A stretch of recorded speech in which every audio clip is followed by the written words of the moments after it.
Praise Yah for his truth. Yes. All right.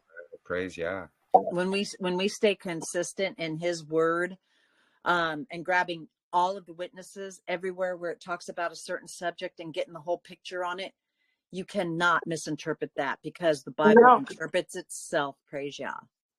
Praise Yah. Yah. Yeah, and that's the thing. We have to be anchored to something, right? We have to be anchored to the word. We can't be saying, all right, well, the Spirit is telling me this, but I can't find it anywhere in the word, right? We have to have an anchor. Hallelujah. And that's his right? word. Yes. It's true. Our feelings can be deceptive at times, and not all the time, because Yah does, appeal to our hearts. But we have to be careful. We always have to line up our so-called feelings with the principle of his word. If it's not found in his word, then there's no light in it. Yep. I agree. Yeah.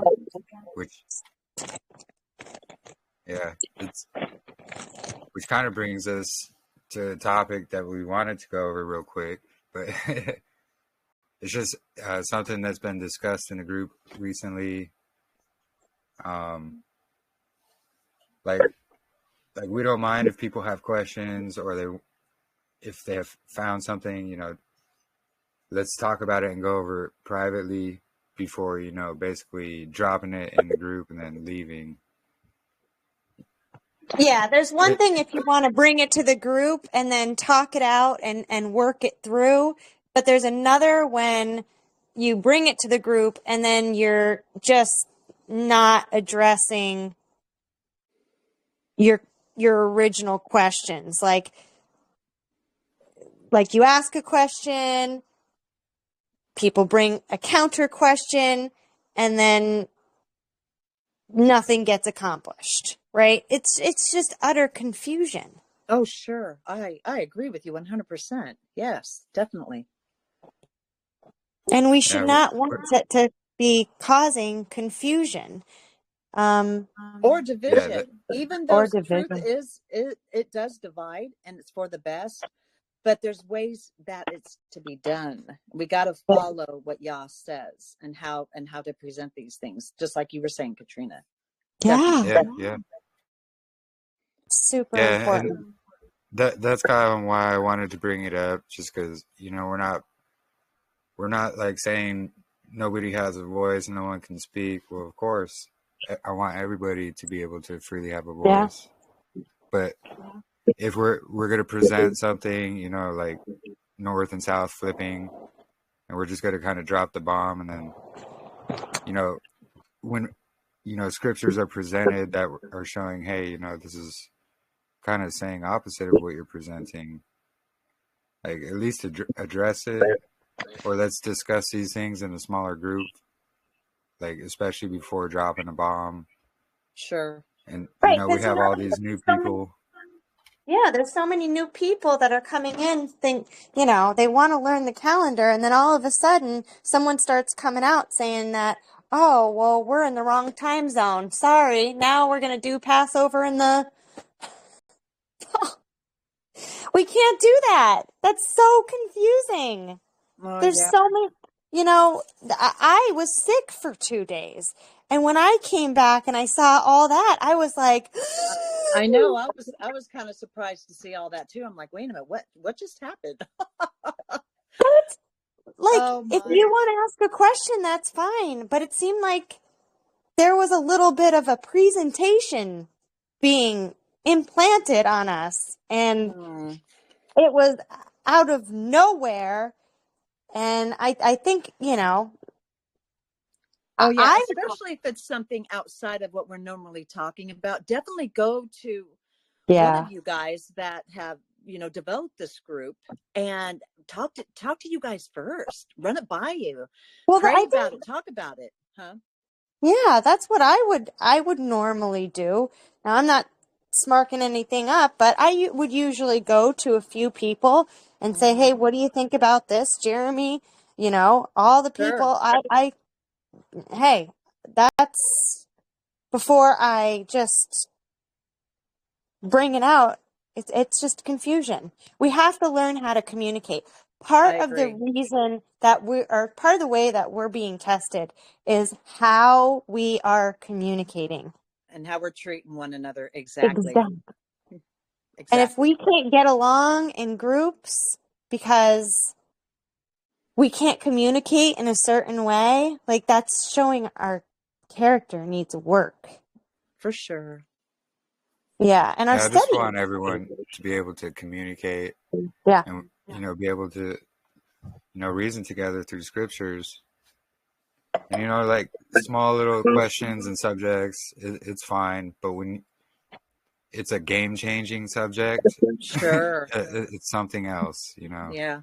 Total And total that is agreement like with a you guys. game-changing subject, Sure. which we're not dismissing it. And, we still want to look into things, but it's just so far scriptures isn't supporting that. Right. But, we can discuss different options that could be a possibility. It's just, it's just something that game changing. We should just discuss it privately first and then, walk it out. In Yeah. And total then, agreement. Yeah. Yeah. all right. So we got that out of the way. Praise Yah. Mhm. Yeah. Do you guys mind And if I go ahead and read that one verse real quick? Oh, Can we have totally. yeah, an go open ahead. prayer, you guys, Yeah. before we do that? Yeah. Oh yeah, prayer for sure. Yeah. Mhm. You want to say it? We can say a prayer. Mm. All right. Father Abba Yahuwah, we come to you in prayer to thank you for you allowing us to meet together this Shabbat. And we love all the fellowship and all the input that everybody has here. We thank you for all the blessings that you provide and allowing the Ruach to come and just guide us through as we read and we study through your words. And I want to pray for all those who struggle through trials and tribulations and sicknesses. We all need your strength and we all need your help to endure to the end. And please continue to bless this study as we work through your word today, Father, on this amazing Shabbat day. And I pray to you in the name of Yahushua HaMashiach.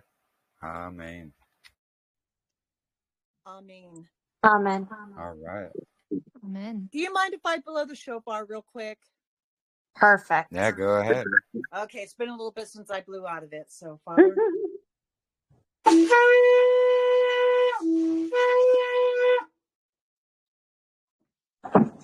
Awesome. Thank you, sister. Beautifully done, Mom. Claudia I would need to be like, practice. that's a professional. Praise Yah. No, a lot of practice that I need to do on that, but praise Yah. He provided a Liliana's way for better me at to get it. All Beautiful. right. So today I wanted to just, we'll go over the calendar again a little bit, but I wanted to present, the word HaChodesh, which is found in scriptures actually 19 times, exactly like that, HaChodesh. And all these 19 times it's translated like that is referring to one of the 4 seasonal intercalated days, which is found in Jubilees and Enoch. And pretty much every single time that it's used, they changed it to new moon. So it's like they replaced these 4 intercalated days with a new moon, from Babylon. And they changed the wording, or they didn't even change the wording. Actually, they just changed the meaning to suit, their rabbinical points of views of, following the moon. It's pretty amazing, though. There's so many verses, and they all refer to these 4 seasonal days. Let me share the screen. So I just wanted to go over some of the verses about the calendar again. Just to be clear, so what we found in scriptures is we're going to have a divider day that happens each year. And it's because, Yahuwah works in divisions, and he divides light from dark, divides day from night. There's weekly divisions, there's monthly divisions, seasonal divisions, and there's a yearly division. And it's going to be this divider day that this is what we're naming it. It's because it's going to divide the years, so the years aren't just running into each other.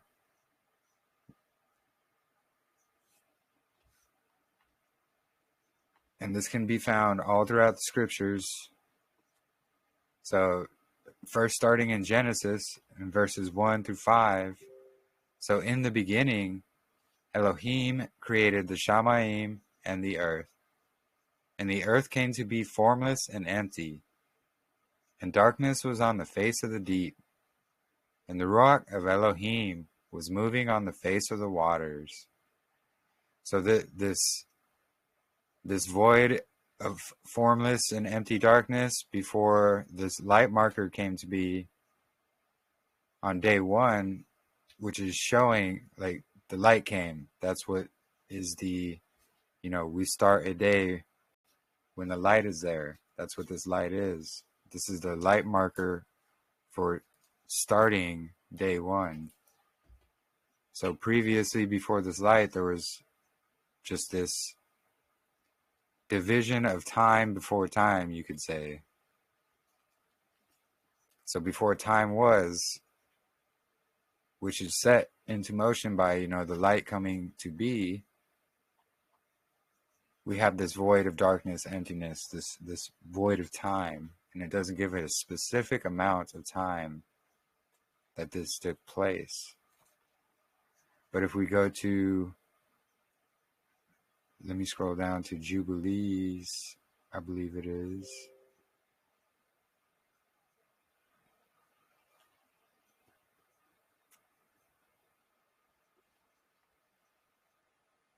So Jubilees chapter 2, 1 verses 3.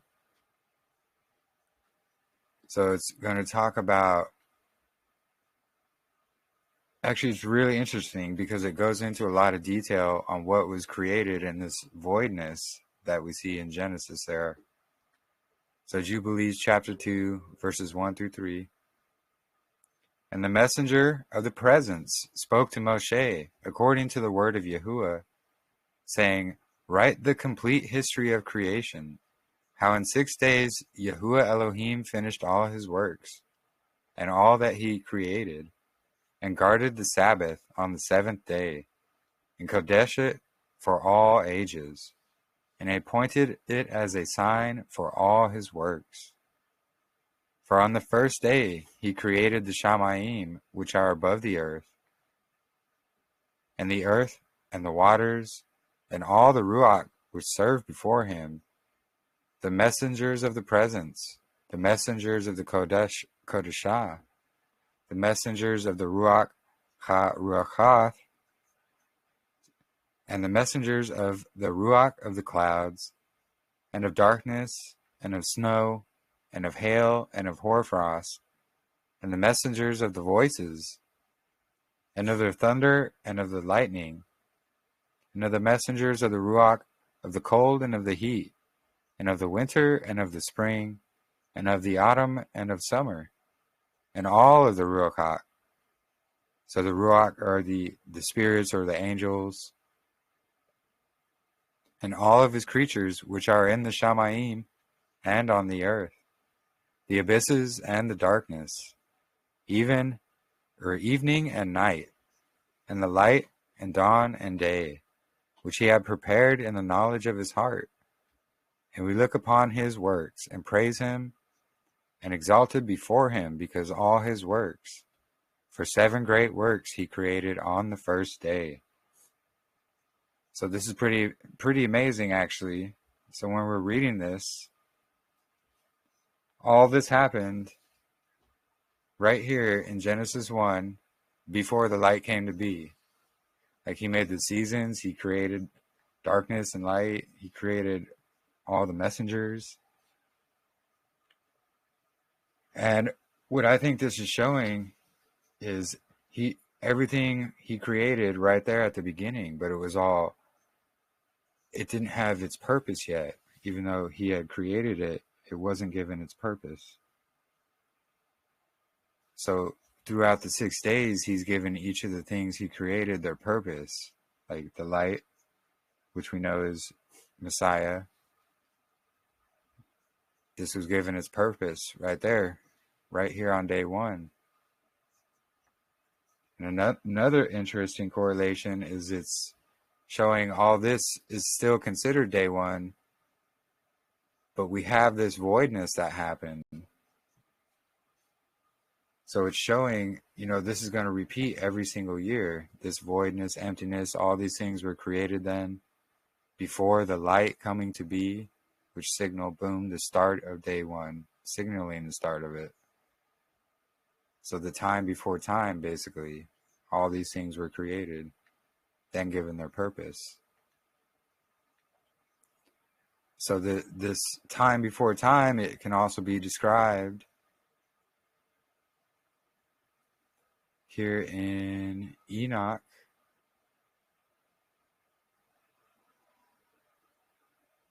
Which actually Enoch 72 alludes to as well. But let me get to Enoch 74. So Enoch 74:11. So it's going to talk about the excess of the sun and the stars amounts to 6 days and 5 years.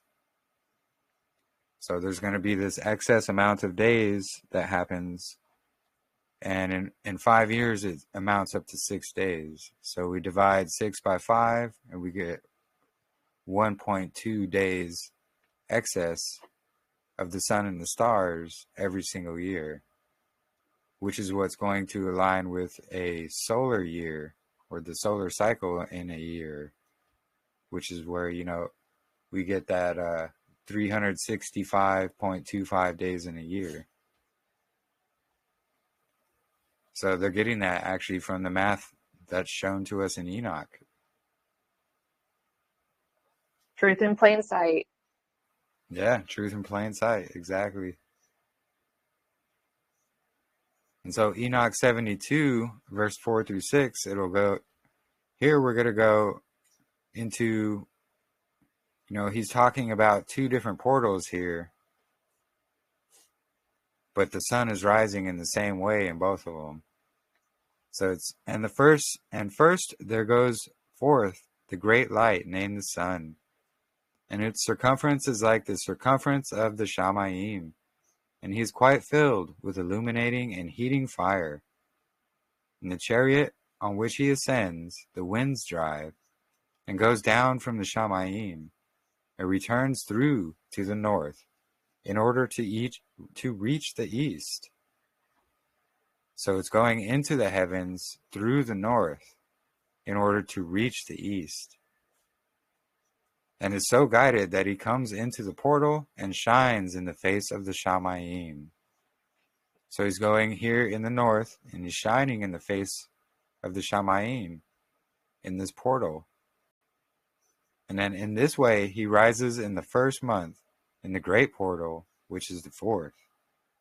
So this one he's describing in verse 6, he's rising in the same way as he did right here in heaven, and he's coming into the 4th great portal.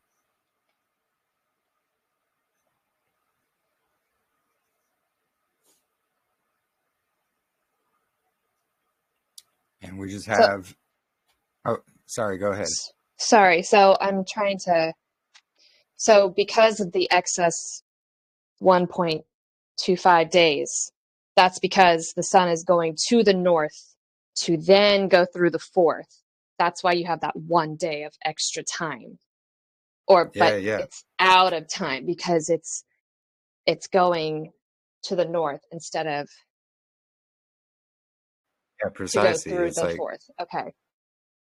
precisely. So when it's going into heaven, where Yahuwah is, time's not a concept to Yahuwah. So it's I just like this, that. Like yeah, there's no time and it's a day out of time. yeah. I like that. So yeah, we do experience this day here on earth. It's not counted in time. It's just that overlapping that's happening. And it's what's dividing the years. So the years aren't just running into each other constantly. And then, this is why all these other calendars and methods of intercalating, the years are just running into each other. And then they have to add like the Babylon calendar, they add an entire 13th month. And in the Zadok calendar, some communities, they're adding an entire week to the 364-day count. And it's just that nowhere does it say to add days to these things. So It's the same thing. So we can't be sitting there bashing any kind of lunar people for intercalating a 13th month. That's nowhere in scripture. But the Zadok community knows so much and they're doing the exact same thing. Just in a different sense. Right. It's Yeah. intercalation and it's not prescribed. Well, so have you guys seen the symbology of the snake continually like eating the tail? Like it's a continuous cycle. yeah. So without a break. that had me think of the calendar. It's a continual cycle on the Gregorian, a continual cycle of just recycling and recycling and recycling. And like you guys have all pointed out, there is absolutely no separation on the Gregorian. There's absolutely none. Yeah, weeks are just running into each other, months are running into each other. And it's Confusion. just, yeah. Utter confusion. That's why, division, Yahuwah is always about division and dividing things up. And Hallelujah. he gave us specific signs and markers in the heavens, like, hey, this is when I want you to start these things. And that's another thing as well, is nowhere in scriptures is it saying, hey, I gave these markers, wait until, a Wednesday to actually start it. Or, wait until a Gregorian Saturday to do this and so forth. It's just that these days, Sunday through Saturday, they're not in scriptures at all.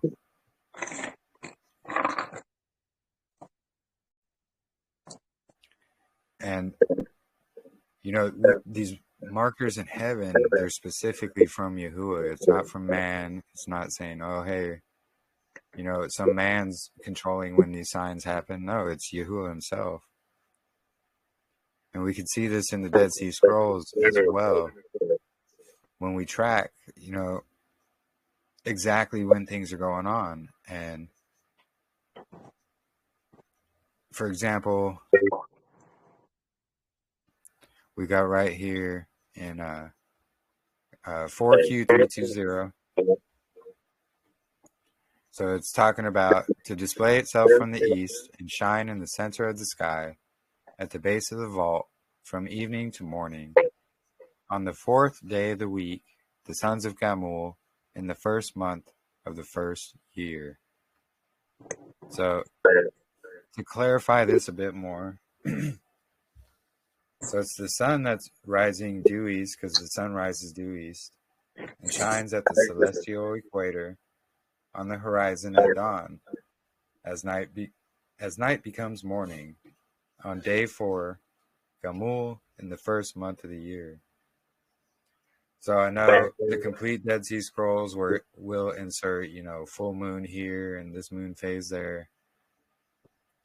There's other translations that do not insert those moon phases, and it just leaves the text as it is. So I believe these priestly cycle moon phases that have a lot of people going off, They're just, insertions of the author. And when you try to line these specific phases up, they don't really come to an alignment. This is causing And so much confusion in amongst the Zadok community. yeah. It's terrible. And when you look at the origins of where, lining up priestly cycles to moon cycles comes from, it comes from the Talmud and the Mishnah. And that's exactly what the Pharisees do and still do. And I think that's something we went over last week, I believe. And, we showed through, these rabbinical writings that they themselves are comparing up priestly cycles to the moon phases. So knowing who has the Dead Sea Scrolls in their possession, which is, the synagogue of Hasatan, Yeah, the Rothschild. of course they're going to insert these things into there just to cause confusion. And again, we're not tossing out the moon. We're not going to say it's not used for anything. We just see like moon phases don't really align and don't make alignments with they anything in particular, not even with planting seasons, or when it comes to the moon phases, that is. I wonder if there's any correlation with the planting seasons with the phases of the moon. I've heard that can be the thing, actually, like planting certain crops on certain moon phases can like stimulate growth. Or that could be a especially thing. with the full moon, with the illumination of it being so bright, maybe for certain nightshade, plants like potatoes and bell pepper, and I think eggplant, some of those. I don't know. I'm just throwing that out there. Yeah. I don't have a lot of knowledge about that. It's not my area of expertise. But I have heard, the moon does have something to do with growing. But, I believe the moon is going to be used to determine, seasons and yearly dividers, because it is going to go into the same gates as the sun, just not at the exact same phases all the time. Because everybody's wanting to look at the phases of the moon. They're always focusing on the phases of the moon. So I think that might be something that's also throwing a lot of people off.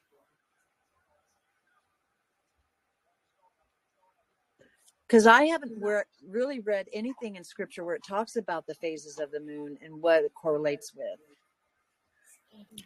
Yeah, actually, except Sister for Babylonian calendar type, observances. Yeah, Sister Jermaine saying she gardens by the moon calendar. Interesting. Yeah, so a lot of your nightshades, are you planting when there's going to be a full moon, Sister? Is that what you mean? Yes, there's root crops that you can't plant at the same time as your normal, say, tomatoes, lettuces, and things like that. Best times for pruning your plants, best times for fertilizing, things like that, and we go by the different moon phases. I've been doing it for a while, and we used to think, oh no, maybe this could be new age or badly spiritual stuff, but no, we believe that there is a time for planting, there is a time for sowing, there's a time for harvesting. He has a time for these things, and I think it's by the moon phases. When it's full moon, that's when plants grow really fast, which isn't a good thing in some cases. It's good for when you have, alfalfa sprouts, mung beans. When you want to do sprouts, that's a really good time for that. But when you're planting a proper seed or growing a plant to get fruit from or a vegetable from, you don't want that getting long and lanky and growing really fast. So by the moon, anyway, so I'm just rambling, but yes, the phases of the moon do change the way that plants grow. Thank you. I was wondering about that. Yeah, thank you. Yeah. I've been having problems with my herbs when I go to after I germinate, sprout them, and I have them in the dirt. They are becoming long and lanky. And that's because maybe the grow lights, or is it because I'm just planting it at the wrong time? I'm not sure. Are you doing it inside the house and not out in the sunshine? Yeah. Okay, then they're probably just growing towards those grow lights. Are they getting any time of day where they're not getting the grow lights? Yeah. I have them set on a timer. Okay. Yeah, it's probably because they're just growing towards that particular light. It's not the true light. I'm not sure. Sorry, I don't grow under the artificial lights. Because we have pretty much tropical all the way around for us. We do have a little bit of a winter, but so yeah, we're out in the real world all the time. That's nice because we have more of winter and more of the seasons in which we really kind of have to plan in advance and, prepare our herbs because we can't grow all year. And now when I do grow indoors, it's really tough. I'm really trying my hardest, but it's tough. Yeah.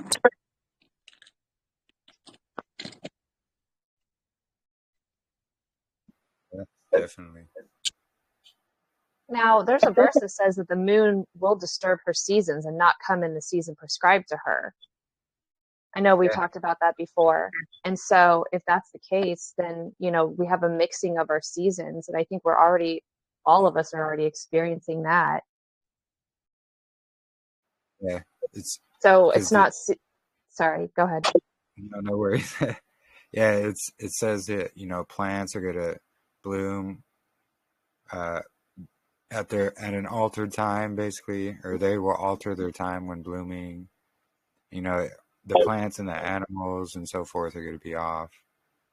Like the seasons are going to be the same. It's just the plants and animals are going to alter their time, and the moon and so forth. The only one that stays consistent is the sun, actually. It just burns hotter and brighter, according to Enoch. Yeah, that's true.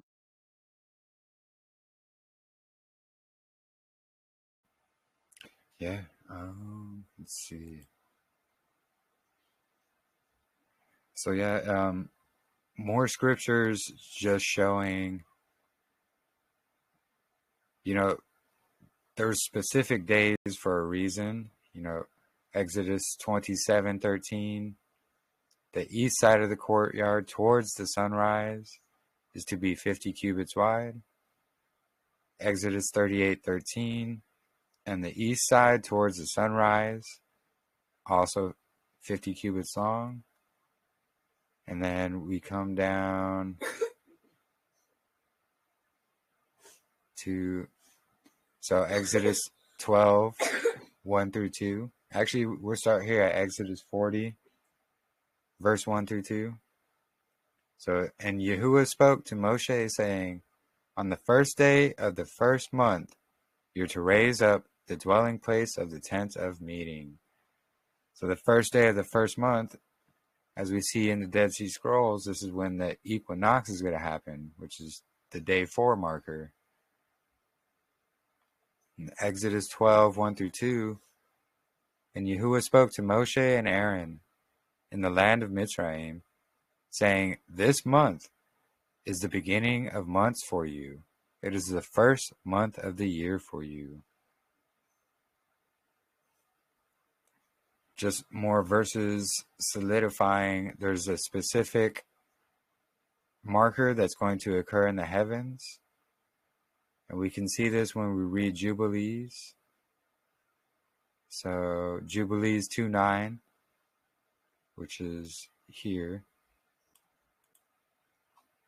So it's Jubilees 2:9. And Elohim appointed the sun to be a great sign on the earth for days, for Sabbaths, for months, for festivals, for years, for Sabbaths of years, for Jubilees, and for all seasons of the year.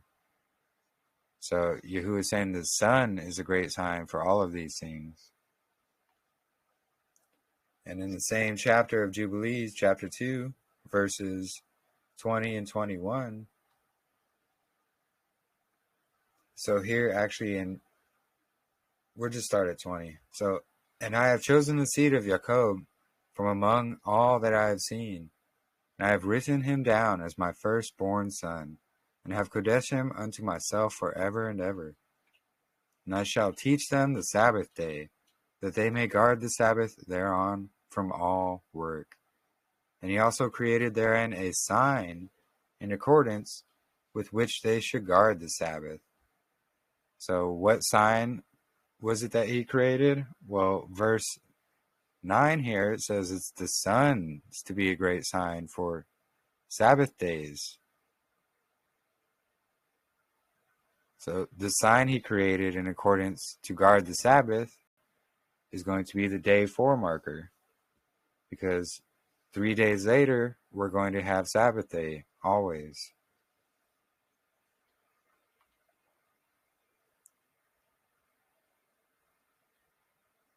And so let me continue here.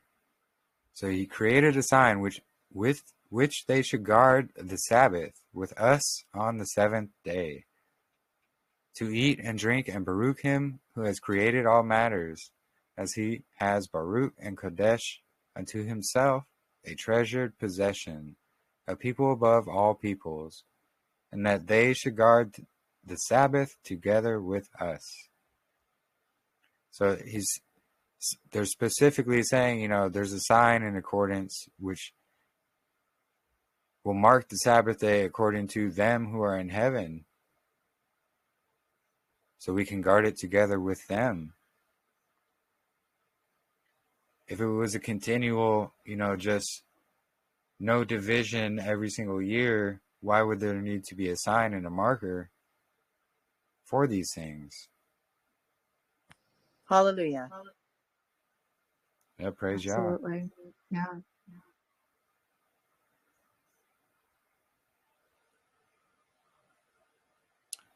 And here's more in Ezekiel chapter 43 about the straight line method. It's going to be that straight beam of light that's shining between the 2 pillars in the temple. So Ezekiel 43, 1 through 5. And he led me to the gate, the gate facing east, and see, the esteem of Elohim of Israel came from the way of the east. So that's the sunlight, his esteem, his light, coming from the east. And his voice was like the sound of many waters, and the earth shone from his esteem. And it was like the appearance of the vision which I saw, like the vision which I saw when he came to destroy the city. And the visions were like the vision which I saw by the river Kebar. And I fell on my face. And the esteem of Yahuwah came into the house by way of the gate facing east.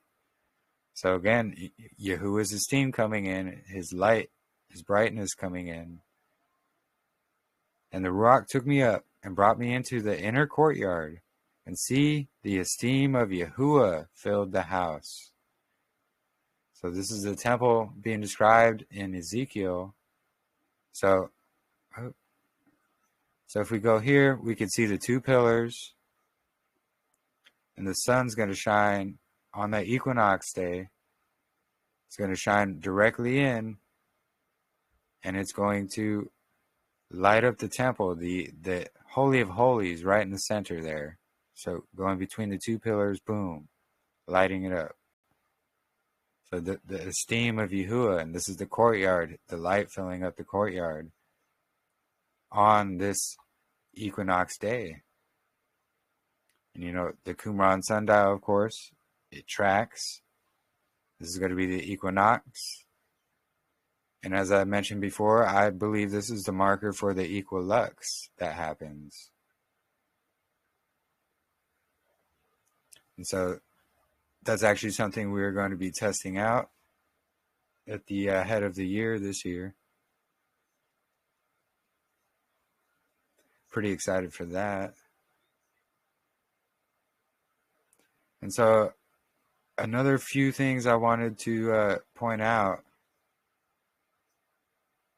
was, let me find it here, about using the moon to track in years. Well, the thing about that here in Enoch 74, verse 12, it's going to say, and the sun and the stars bring in all the years exactly, so that they do not advance or delay their position by a single day unto everlasting, but complete the year with perfect justice in 364 days. So while there are mistranslated versions of Enoch out there that will put just the moon here, it takes out the sun and stars and it inserts just moon. And it'll say the moon brings in all the years exactly. Well, when you think about it, the verses all throughout chapter 74 are describing how the moon's going to be off every single year by a large number. So, number one, that's a big hint as to what should truly belong here. Because if he's saying the moon's going to be off and not going to be bringing in years all throughout, and then all of a sudden he's saying, oh, well, the moon's going to bring in the years, that's pretty contradictory to everything else he was just describing. Not to mention, in the translations that err and insert moon here, so this word they, so that they do not advance or delay their position, these are still plural when it's only the singular moon that's used here. That should be another huge key factor.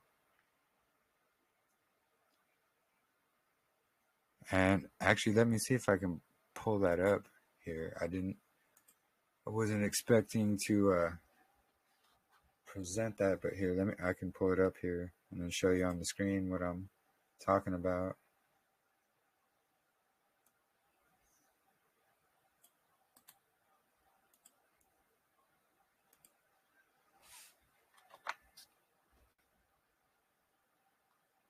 Let's see.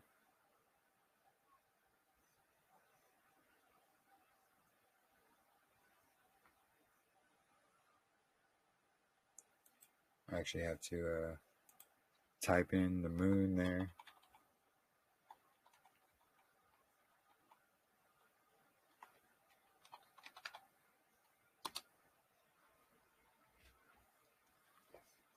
Let's see.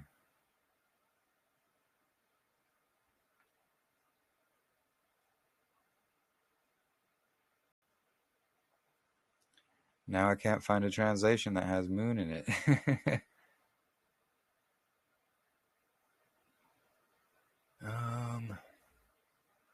Here, let me try and bring it up on this Greek Enoch. Let's see, chapter 74. It might be a different chapter here, though. I have a question real quick, Jeremy. Yeah. Okay, so when you found the head of the months, you said that was in the Dead Sea Scrolls, correct? Yeah. Do you know what translation that was from? Was that from original Hebrew, or was that from like Aramaic? Are you talking about the scroll I was quoting from? Yes, like the direct translation that they translated. Was it from Hebrew to English, or was it from Aramaic to English, or Greek to English? What translation did you get that from? It's from like a form of Aramaic that they wrote in. It's similar to the Hebrew and so forth. Okay. Oh But yeah, I was just wondering. there's 3 different translations of Dead Sea Scrolls out there. And the complete Dead Sea Scrolls, it has a lot more books than the others. But these specific ones, they're inserting these moon phases into 4Q320 and 4Q321. But the other 2 translations that you can find, they don't do that. So they leave the original text as it is. And sometimes words will even be translated slightly differently as well. Which ones, Jeremy, are the ones that kept it the way it was supposed to be by saying months and not Let's moons? see, there's I forget the author's name. Okay. So the Giza Vermes one, he's the one that did Dead Sea, the complete. Giza who?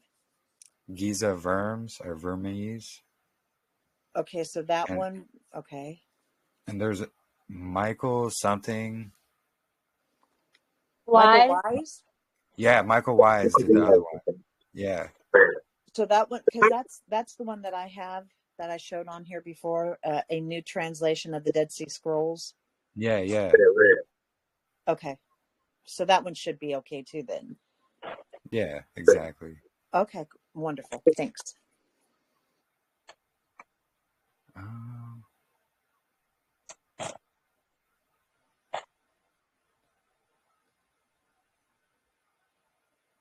Let's see. I think I found it.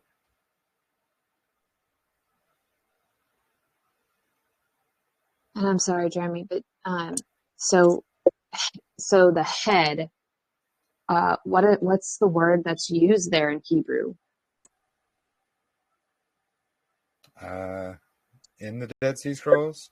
Yeah, like head, what is that translated to in Hebrew? Or I guess It would be like ha or rosh or ha. I would actually have to translate that and see. okay. But in 4Q324D, it mentions it has almost a complete year in there. So it'll walk you through it, which actually is not found in any of the Dead Sea Scrolls book. It's a PDF you would have to get, which I actually have it in the. Is that where you had found the one that talked about the vacant day also? Yeah, exactly. Yeah, that. And you said you already shared that link for that PDF, correct? Yeah, it's in. It'll be in the other group, and it's under PDFs. It should be Okay. under PDFs in there. Okay, perfect. Thank you, Jeremy. Yeah. So let's see. So I found what I was talking about. So it's going to be, so that same verse in Enoch we were just talking about. So the R.H. Charles had, and the sun and stars bring in all the years exactly, so that they do not advance or delay their position. So in the ones that use moon here, it says the moon brings in all the years exact, so that their place, see, we still got the plural there. Plural for a singular moon. And that's just one of the things I was explaining, because we don't see stars here either. We just see and the moon. The whole thing is all around. It's talking about, oh, the moon's going to be off by at least 30 days in 5 years. So how is the moon bringing in years? Which these mistranslated versions are talking about. And this is the same, the Sefer says the same thing in here to support the moon calendar. And that's, as you know, that's the same thing Adam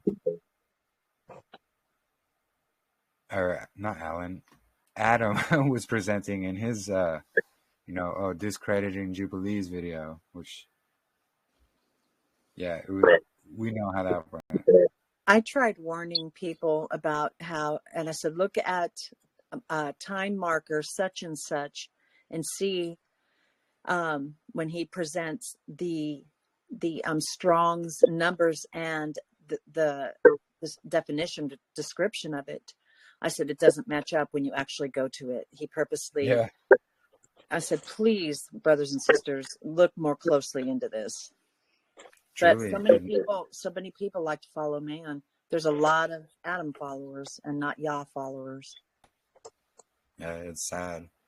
Yeah, and that was the point where he cropped and edited out the definition and inserted a definition he felt fit it better.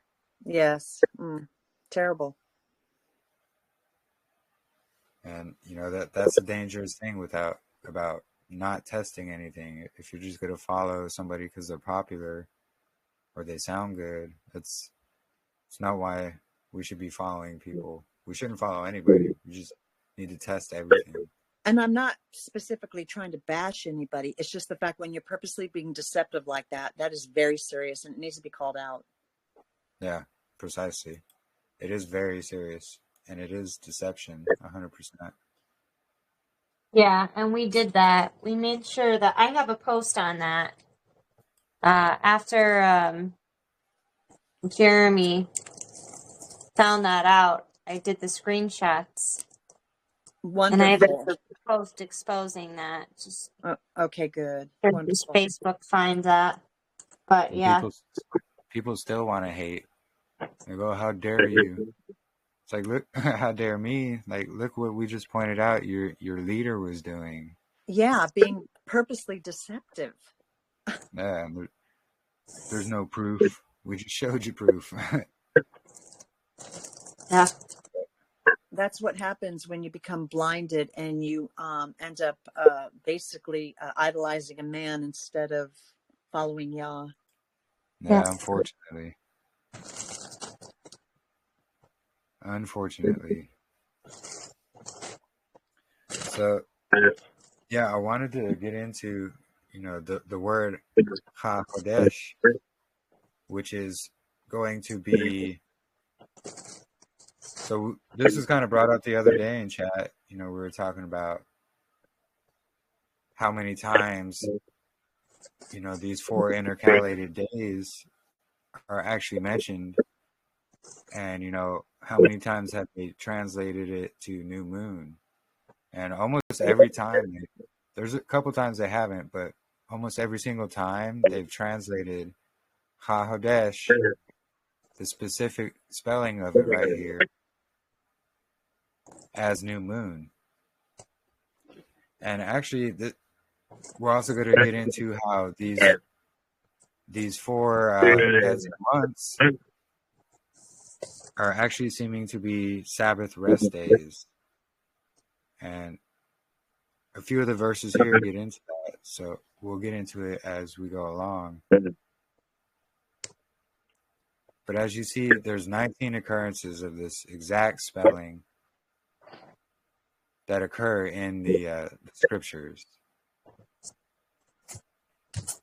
So what I actually kind of discovered this when I was putting together the first article I was writing, and that's what made me think of it. I was like, wait, it has 19 different occurrences, so let me go there and check it out.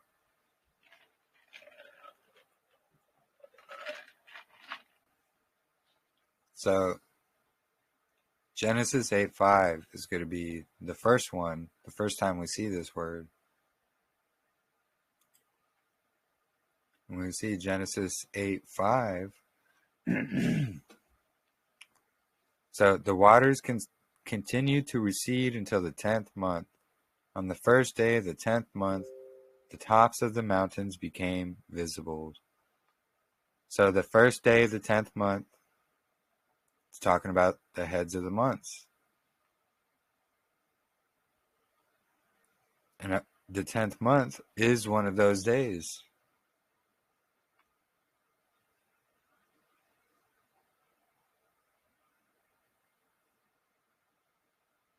And you could just see all the different translation they've used. But the first day of the month, the tops of the mountains were visible.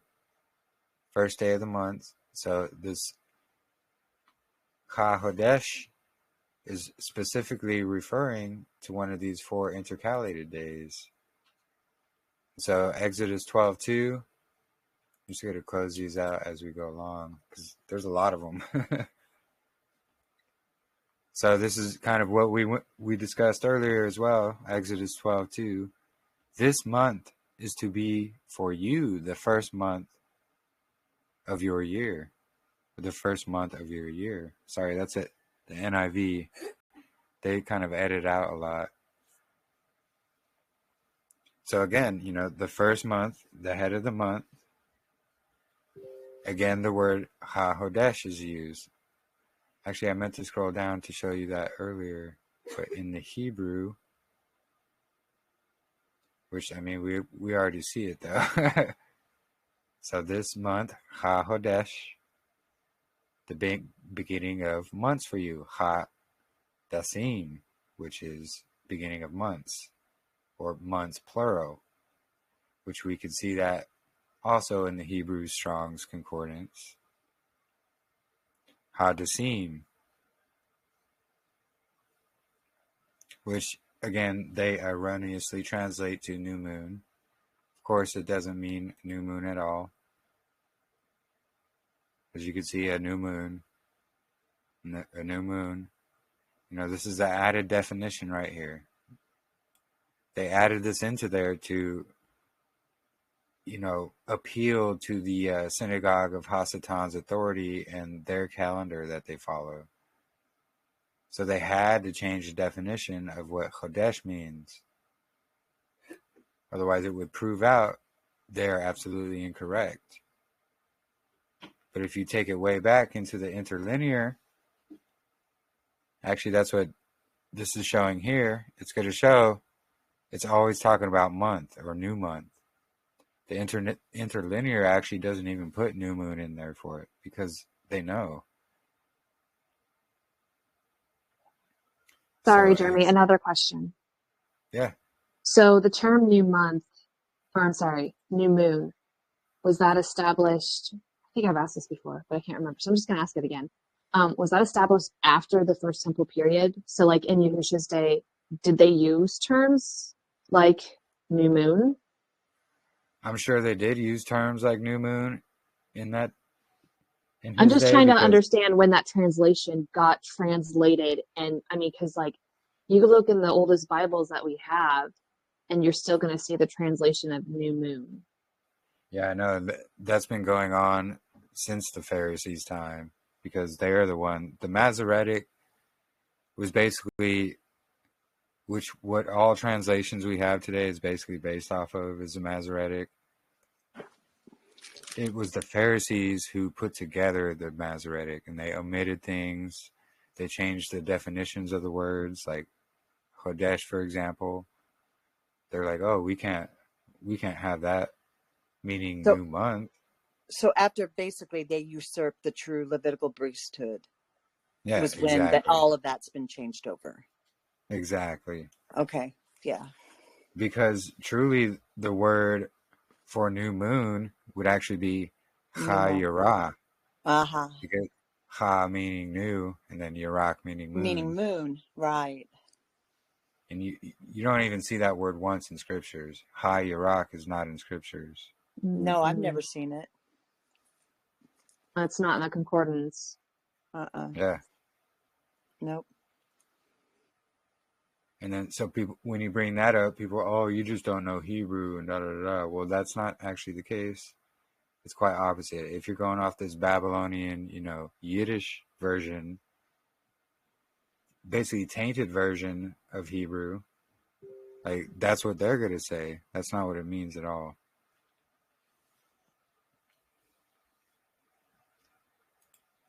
So yeah, here in Exodus 40, verse 2, set up the tabernacle, the tent of meeting, on the first day of the first month. So again, we're going to see YAHUAH, or not YAHUAH, HaHodesh.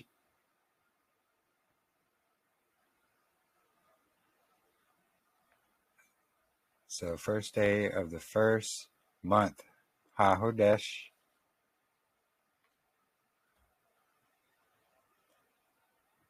So again, Numbers, we're going to be here in Numbers 29:6.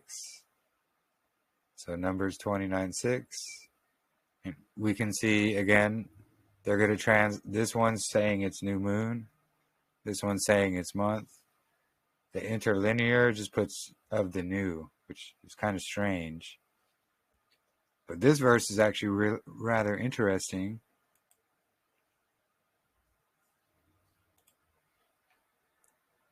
So, speaking about the Feast of Trumpets, so these are in addition to the monthly and daily burnt offerings, with their prescribed grain offerings and drink offerings. They are a pleasing aroma and an offering made by fire to YAHUAH. So regular monthly offerings, pretty interesting there, as these 4 days of remembrance are pretty regular. And as we're going to get into later as well, yeah, so you can see where they put new moon in there and so forth.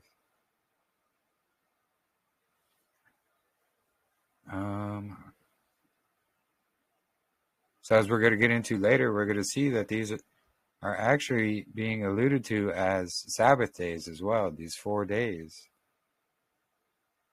So in addition to the monthly offerings, HaHodesh. So again, there were burnt offerings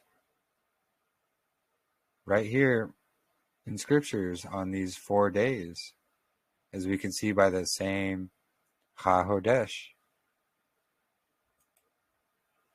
So, what was that? Numbers? Yeah, so Samuel. So 1 Samuel 20:24.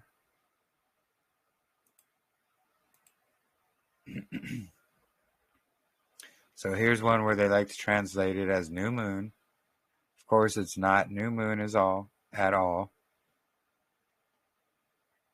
So David hid in the field, and when the HaHodesh came up, the head of the month had come, the king sat down to eat. So again, we're going to see this is not new moon at all. And interesting, it calls it a festival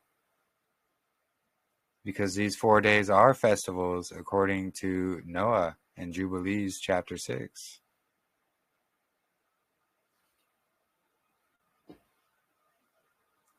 So hidden in the field. Here it is, HaHodesh. This is not new moon. This is talking about one of the 4 seasonal intercalated days that are Blow the festivals. trumpet in the time appointed on our solemn feast day. Yep, exactly. And again in 1 Samuel, just verse 27. So Are we commanded to do no work therein? that's kind of what I was going to get into here in just a moment, because when we get into the Ezekiel verses about it, that's when we're going to see exactly that, actually. There was no work on these days because people were complaining like, oh, when is it going to be over? Yeah, we'll get into that here in Ezekiel. It's pretty interesting. So here, 1 Samuel 20, verse 27. So on the day after the head of the month, again, they translate it as new moon, the second day, David's place was still empty. And Saul asked his son Jonathan, why hasn't the son of Jesse come to the meal either, yesterday or today? So they're having this special meal on the head of the months. No new moon. No. This is not new moon. They erroneously translate it to hide, again, these 4 seasonal intercalated days. Here it is. HaHodesh.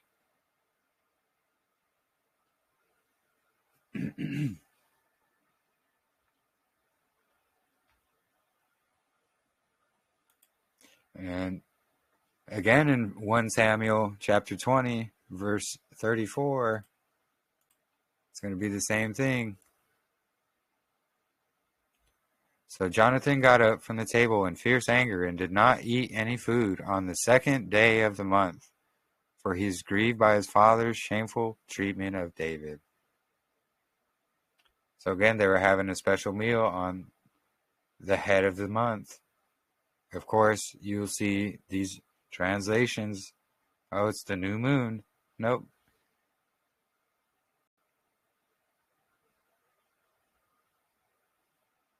Sometimes you got to scroll far to get to the Hebrew. So where was that? So in fierce anger and did not eat any food on the 2nd day of the month. YAHUAH. So that 2nd day after this 4th seasonal intercalated day. This is what this specific verse is talking about in the one before. It's interesting they were having a special meal on both days. So then 1 Kings 6:1.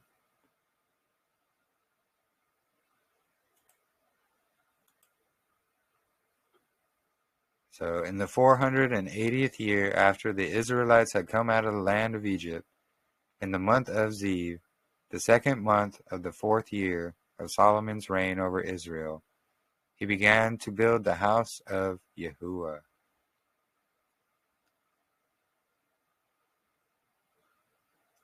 So this is one where they actually, I think it's one of them, the moon people try to say, oh, look, it says Yarach there. Well, it's talking about the Babylonian month is what's going on. It's like today, like December or January, like what we're in now.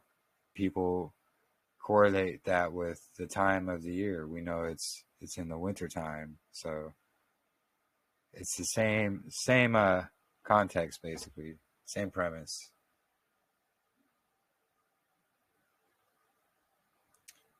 Where is it? So in the month, YAHUAH, and then we, of course, Ziv in the 2nd month. So the 2nd month is called BeChodesh.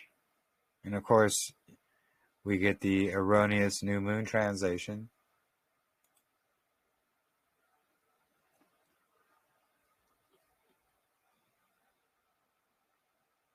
So I just find it rather interesting. This one may not be referring exactly to one of the 4 seasonal days in this context.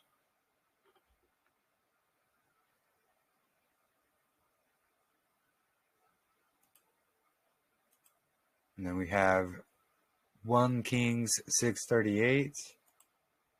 So right here. So again, talking about the 8th month.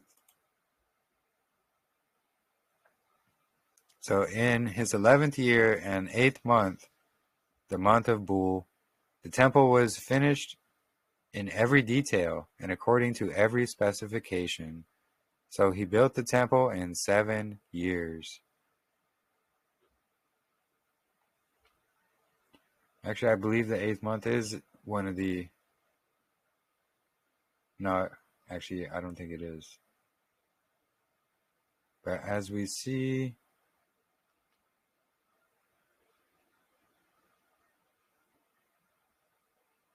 So, the 8th month, YAHUAH. Again, we see that. Oh, yes, so this is one of the...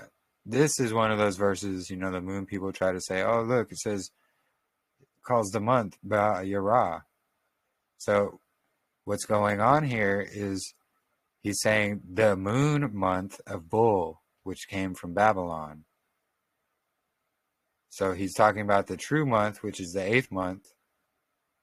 But because they're used to Babylon and naming their months, he's saying in the month of Bul. And you notice this is 1 Kings after Babylonian captivity. You won't be seeing any of this anywhere in the Torah books before Babylonian captivity. What he's saying is this is the moon month of Bull.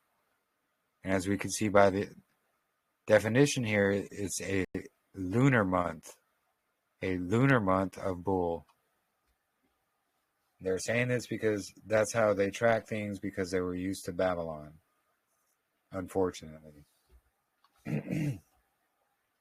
Well, just like we are, you know. Yeah, The exactly. same thing. Like we want to still call the month names December and all that kind of stuff. We're doing are the week names, right? Isn't Yeah, it the same exact thing? exactly. It is. Exactly.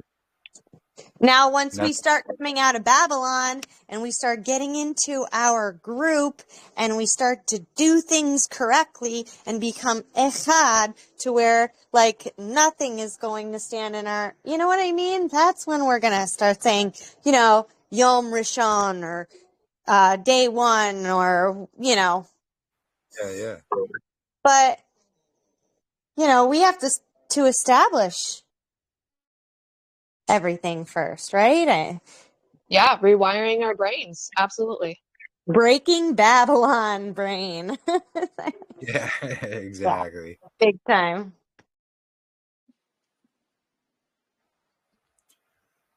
So yeah, and that's exactly the example that's going on here. So Jeremy, can I read that verse real quick? Or part of the chapter that I had found this morning? Yeah, go ahead. Okay.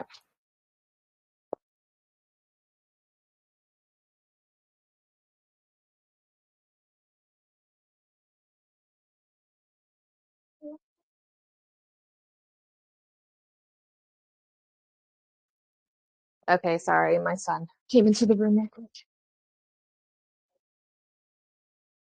Okay, so this is Lamentations 2.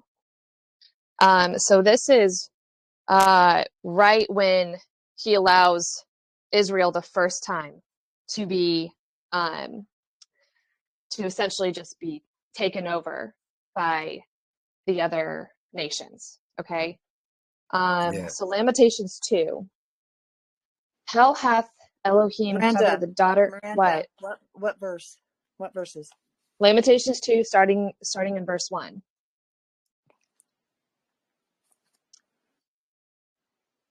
How hath Elohim covered the daughter of Zion with a cloud in his anger, and cast down from heaven unto earth the beauty of Israel, and remembered not his footstool in the day of his anger. The Elohim hath swallowed up all the habitations of Jacob, and hath not pitied. He hath thrown down in his wrath the strongholds of the daughter of Judah. He hath brought them down to the ground. He hath polluted the kingdom and the princes thereof. He hath cut off in his fierce anger all the horn of Israel. He hath drawn back his right hand from before the enemy, and he burned against Jacob like a flaming fire, which devoureth round about. He hath bent his bow like an enemy. He hath stood in his right hand as an adversary, and slew all that were pleasant to the eye in the tabernacle of Zion, and he poured out his fury like fire. The Elohim was an enemy. He hath swallowed up Israel. He hath swallowed up all her places. He hath destroyed his strongholds. He hath increased the daughter of Judah mourning and lamentation. He had violently taken away his tabernacle, as if it were a garden. He hath destroyed his places of assembly. The Elohim hath caused the solemn feasts and Sabbaths to be forgotten in Zion, and he hath despised the indignation of his anger, the king and the priest. Elohim hath cast off his altar. He hath abhorred his sanctuary. He hath given up into the hand of the enemy the walls of her places. They have made a noise in the house of Elohim, as in the day of a solemn feast. Now, the entire chapter of Lamentations 2 is extremely, but those verses in itself just are just, further proof of, Yeah. if the Sabbaths and festivals were lost. Yeah. And that's the whole thing too, is right there showing the Sabbaths were lost. So if it was just this continual 7 day, 7 day, 7 day with no divider separating the years, how could it be lost? Correct. And that's just one So, of many verses. yeah, I actually have that verse written down. I should have went over it today, but yeah, I have that verse in my notes as well, which is pretty amazing. Because there's a lot of people that say, "Oh, the Sabbath wasn't lost, and this wasn't lost, and the Jews kept it." It's like, well, Right. Nope, no, they sure didn't. they sure did You know, not. the Seventh-day Adventists, the Seventh-day Adventists pride themselves in saying, nope, we have never lost the Sabbath. You know, on the calendar, it's a continual every 7 day on Saturday, you know, and that's why I never really looked into it. I gullibly, all these years, just like sundown to sundown, you know, because it made sense a little bit. Yeah. But seriously, when you really look into it, yes, he did cause us to forget those things because it kept profaning it. But praise Yeah, Yah, he has allowed us to be able to get back to his ancient ways and his true calendar and his true Shabbat. precisely. And that's the thing, is it is every seventh day. It's just there's Not on this the Gregorian calendar. yeah, exactly. Yeah, truly amazing. Praise Yahuwah. Let's see, where were we? Yeah, so 1 Kings 8:2 again. So this one, I believe, is going to be one of the 4 intercalated days. The last couple, I don't believe they were, but all the ones prior to that, clearly it's talking about, you know, these 4 seasonal days. And so 1 Kings 8:2, and all the men of Israel came together to King Solomon at the feast in the 7th month, the month of Ethanim. Again, that came, I don't know where that translation or name came from, honestly. Ethanim.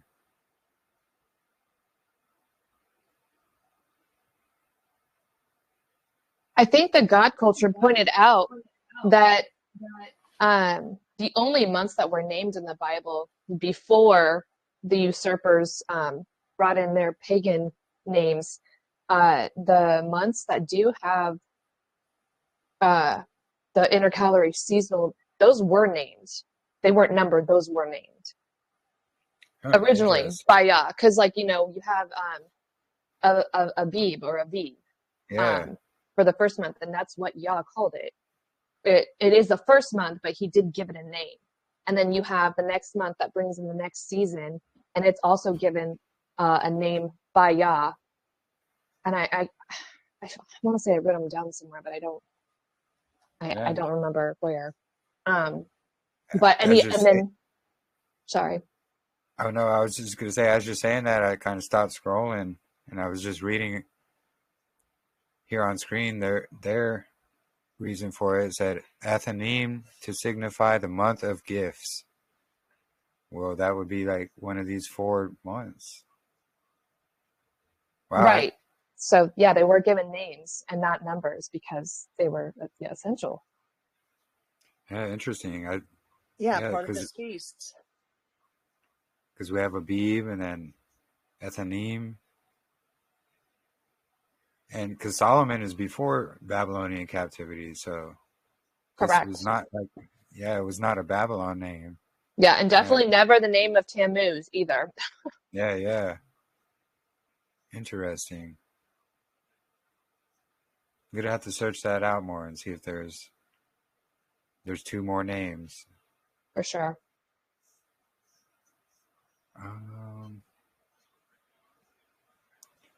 Let's see where. Oh, here it is. So in the 7th month, so this is definitely going to be talking about one of the 4 intercalated months, HaHodesh. And here we have another example. And this is lying pens of the scribe, because this isn't like a lunation of a month. Because what we were just discussing is Solomon. But if we could see, First Kings, it was written after Babylonian captivity, then we could see why this is inserted like that.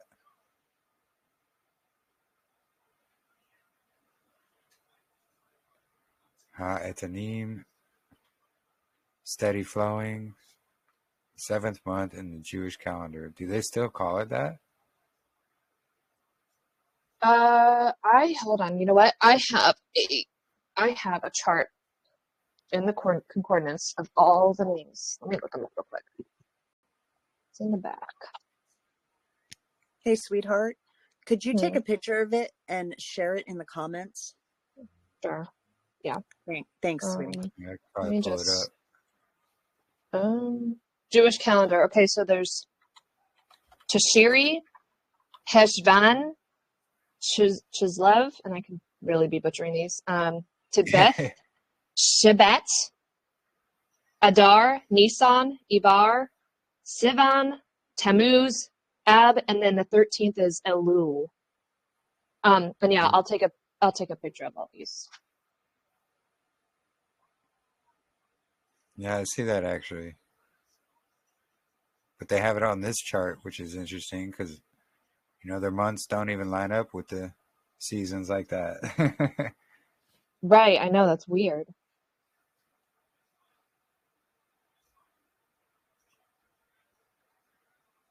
So yeah, I don't even see that name in here. Interesting.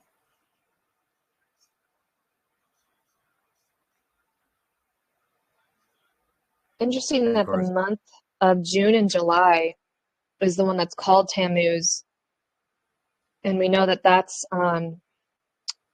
during a festival month. Yeah. Tammuz. Is that first fruits? Right? Because that's considered like the third month. So that's kind of just a big slap in the face. Yeah, truly.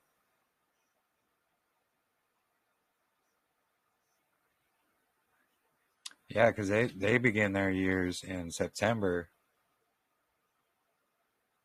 according to this chart. Yeah, very interesting.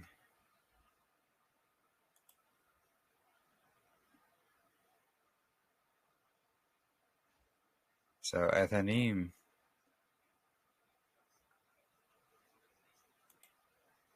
All right, so run 1 Chronicles 27:4. It's going to be here. So Dodai the YAHUAH was in charge of the division for the 2nd month, and Mikloth was the leader. There were 2,400 men in his division.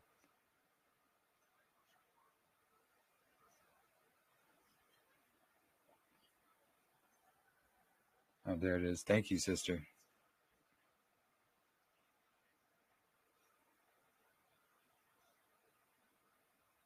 So here we go. The word used for month, HaHodesh.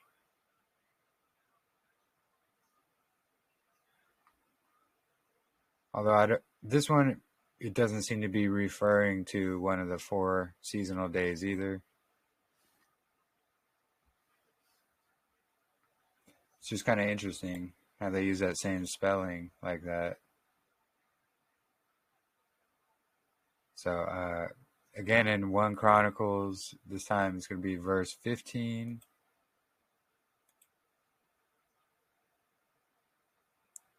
Wait, what? Is it 15?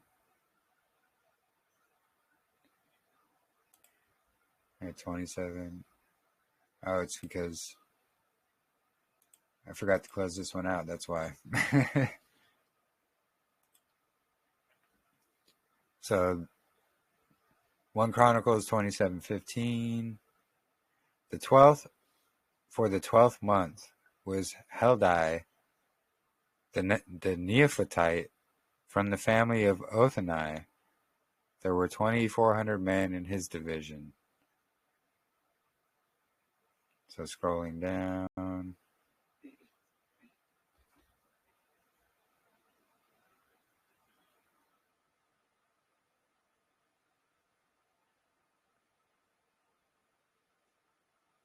So the 12th month, HaHodesh, which is actually going to be the month prior to, that head of the month.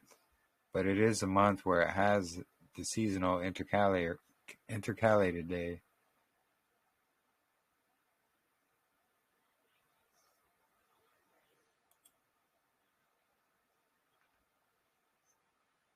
So as we can see, it's not every case that's going to, the same spelling is going to refer to specifically the heads of the months, the 4 heads of the months, but a lot of them are. So the next one's going to be 2 Chronicles, and talking about the 7th month, which we know the 7th month is one of those 4 months. So all the men of Israel came together to the king at the feast in the 7th month. Yeah. Wonder which feast.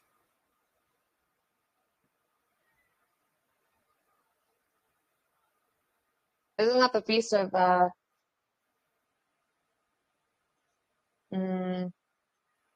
Let me look.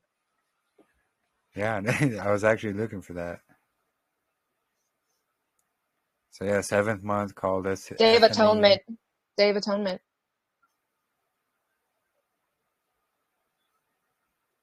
And that'll be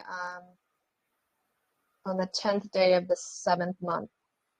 Yeah. That looks like the day before Sabbath. So you would have a back-to-back Sabbath. Yeah.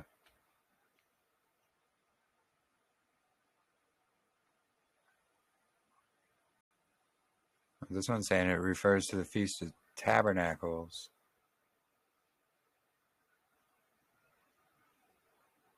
I mean, it could be either or. It doesn't really specifically say.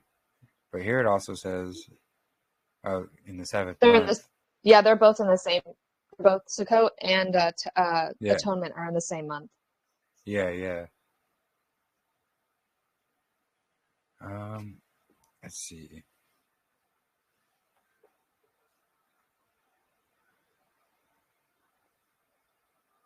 In the 7th month, HaHodesh.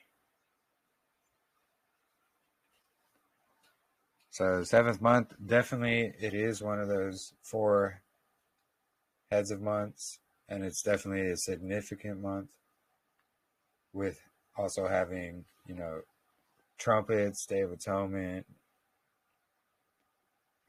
tabernacles, and there's the days of awe in there as well that's mentioned in scriptures. Of what? The days of awe. What's that? Of astonishment, basically.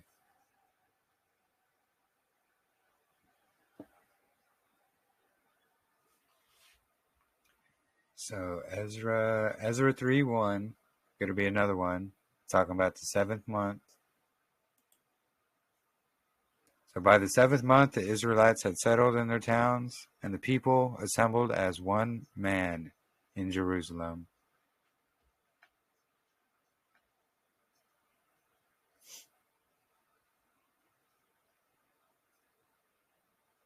So again, talking about the 7th month, a significant month. And again, HaHodesh.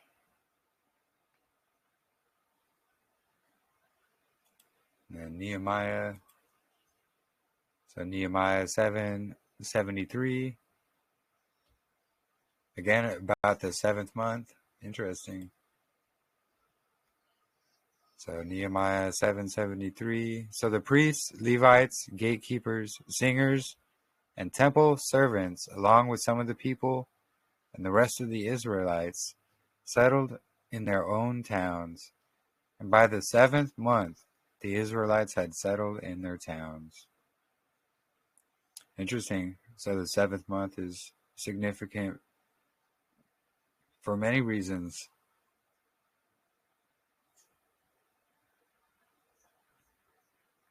I think it's amazing how all these events play out at specific times, like the 7th month, and they all happen to line up with significant events that have happened. So gatekeepers, singers. The 7th month, HaHodesh, once again. So here's the part in Ezekiel we were going to get to. So there's two of them. So Ezekiel 46, verse 1, and then a couple verses later as well. So this is what Yahuwah Elohim says. The gate of the inner court that faces east must be kept shut during the 6 days of work. But on the Sabbath day and on the day of the, they say new moon, it shall be opened. But we know that's no new moon.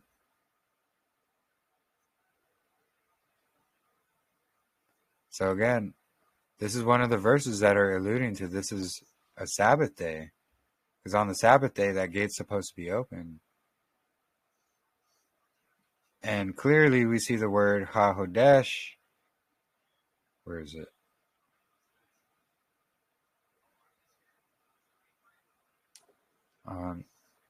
See, they say new moon here. Well, they're trying to hide the fact.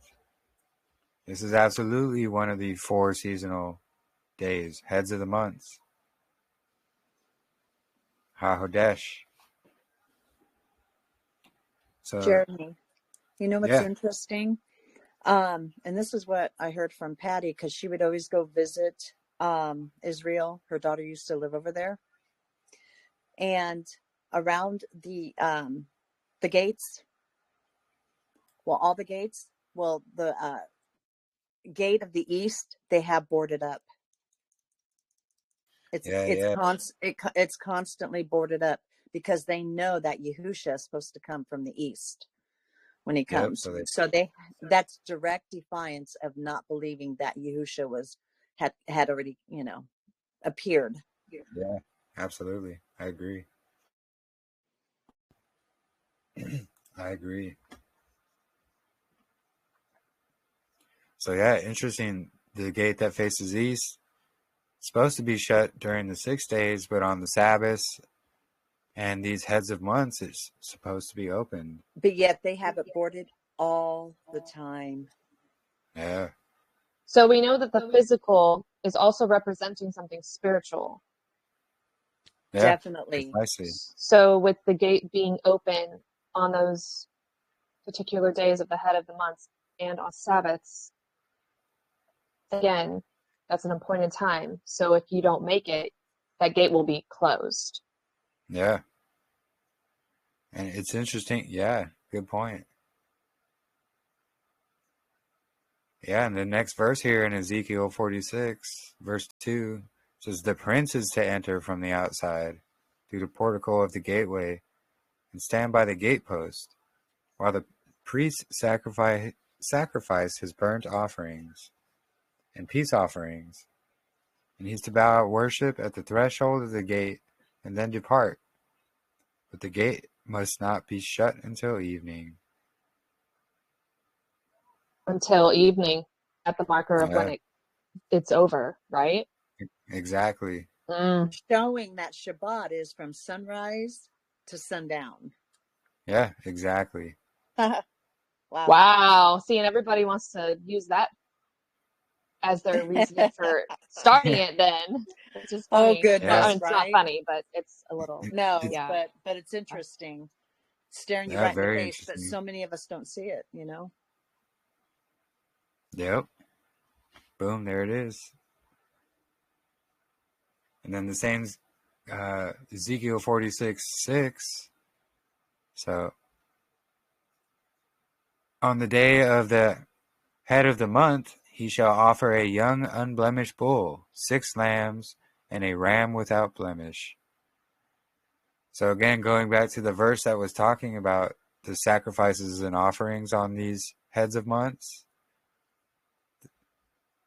this is it again right here, on the heads of the months. Again, using new moon to cover up these 4 important days of remembrance. So, HaHodesh, there it is.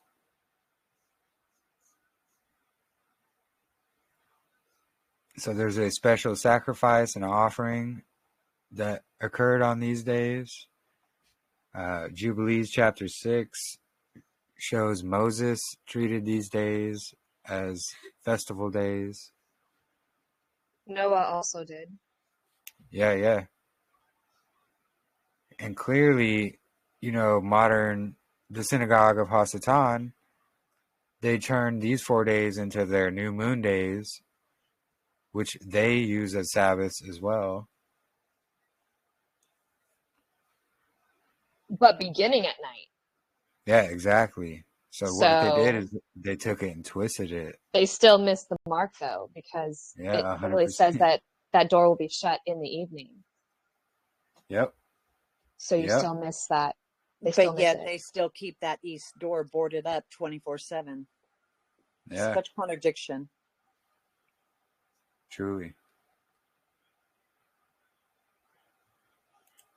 And then, so we did Ezekiel's. So the last one here is going to be Amos 8, which is just kind of giving further context to it being a Sabbath day.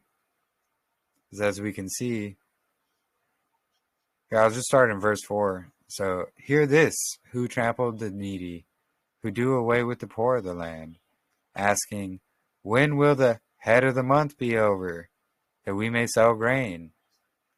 When will the Sabbath end, that we may market wheat? Let us reduce the ephah and increase the shekel. Let us cheat with dishonest scales. So, yeah, that's the scripture that lunar Sabbatarians want to use. They say, see, it correlates with the new moon, that Sabbath correlates with the new moon. But it's interesting that it's the head of the month of the seasons, not a new moon. Exactly. That's very interesting. See, as we can see here, HaHodesh. It's not new moon. They just erroneously translate it into new moon to hide these 4 festival days.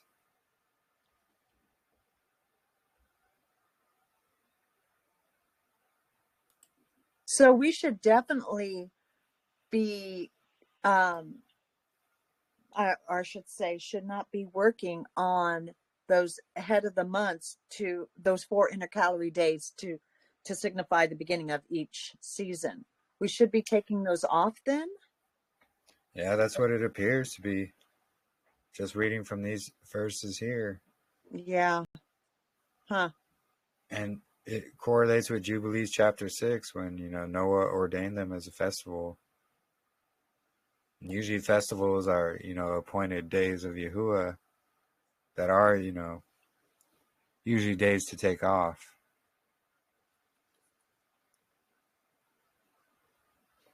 I guess for celebration, getting together, fellowshipping, having a meal, blowing the shofar. Yeah. Again, to be set apart. Yep. I think I remember that in Jubilees, he set them apart for himself, but that doesn't mean that we can't observe it as well. But I think Jubilees does say he set them as feast for himself. But I think that was just because it happened to him, and he was setting a precedence. But then Ezekiel and Amos and so forth here is showing even they observe these festivals as well. Because if people are moaning and complaining, oh, when's the new moon going to be over? Well, it's not the new moon. It's when's the new head of the month going to be over?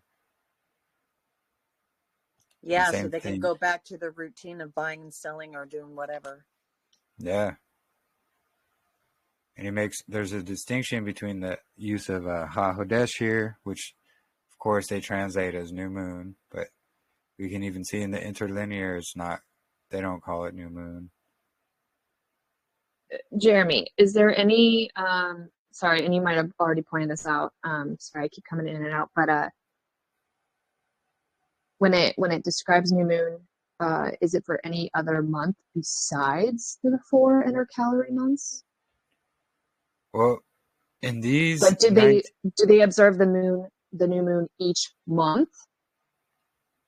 Because I think that's what everybody gets confused about too, is that well, most people that go by the new moon, they think that it's a monthly thing. Yeah, it's not. But it's not. It's a quarterly thing. Exactly. So these verses here, as for the most part, we can see are speaking about these 4 heads of the months.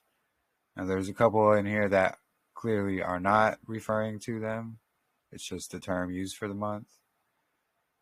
But for the most part, HaHodesh specifically is going to be probably describing one of these 4 heads of months.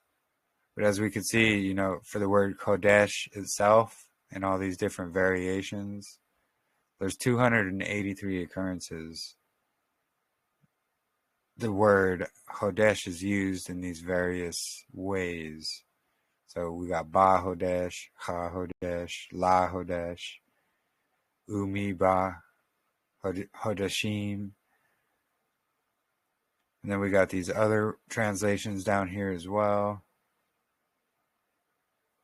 It's just, depending on the context, is going to be how one of these terms is going to be used. Because Hodesh just means to renew. But Exactly. HaHodesh is head of the renewal. Yeah, right? exactly. Exactly. Okay. And Hodeshim, clearly the plural for months or renewal of the months. The ha part is just like the, in English, so it's the new or just new, right? Or head. Yeah, exactly. Like we have the head of the year, we have the head of the season. And then under the head of the season, you have the head of the months, which doesn't mean the head of the season, but just head of the next month. Yeah, right? Precisely. Okay. Precisely. So here, let me go to Jubilees 6 real quick. I think it's...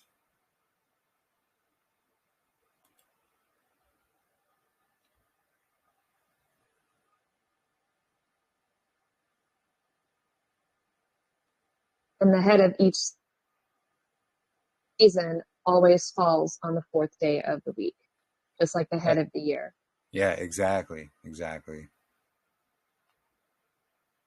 So this should actually say, on the head of the 3rd month, he went out from the ark, which, oops.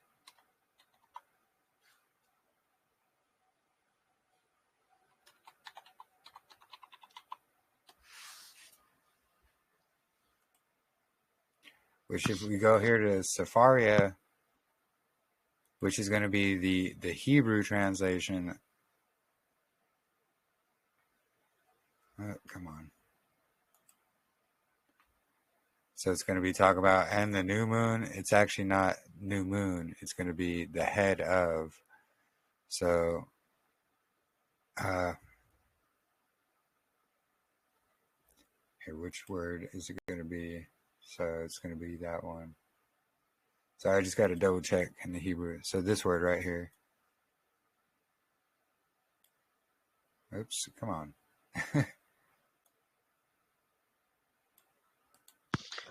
That definitely says HaKodesh or Kudash. Yeah, exactly. As we can see, it's the same. It's the same. HaHodesh. So this, oops. So it's not new moon again, because they erroneously even mistranslate Jubilees.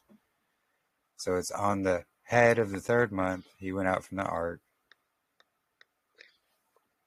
And then when we get down here, it's going to describe all of them, actually. It's Actually, the beginning of that verse in Hebrew is saying Bereshit. It's just kind of first, kind of like the beginning. yeah, the beginning of the first month. Yeah.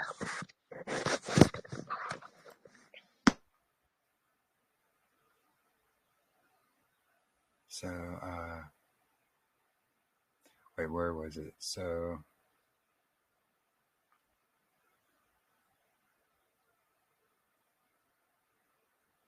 I know it's one of these verses. It describes all of them. Oh, here it is. So, on the head of the first month, head of the fourth month, the head of the seventh month, head of the 10th month are days of remembrance. In the days of the seasons, in the 4 divisions of the year. These are written and ordained as a witness forever. And Noah ordained them for himself as festivals for the generations forever, so that they have become thereby a memorial to him. So we can see, yeah, you were correct there, brother. He ordained them for himself, but then it also says for the generations forever. Thank you for that confirmation of my my error, but that is correct. Yeah, I see that for generations, and that's why they were celebrating them later on as well. That's awesome. Thank you, brother, for helping me with that. Yeah, precisely. As we should also correct. Yeah, because it does say the generations forever, just like with all the other ones. And those are written on the heavenly tablets as well. Yeah, exactly. Those days.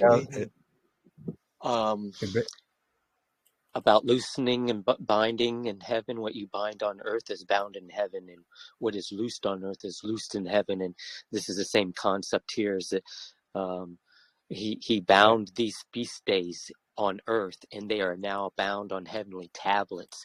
Therefore, now that they're bound on heavenly tablets, we also should bind them on our hearts on earth. Hallelujah. Yeah. Praise Yah. Mm-hmm. And we could see, what happened on each of the 4 beginning or heads of the months. And then, again, it repeats that again. On account of this, he ordained them for himself as festivals, for a memorial forever. And thus they are ordained. So that, it just goes along with what you explained there, brother.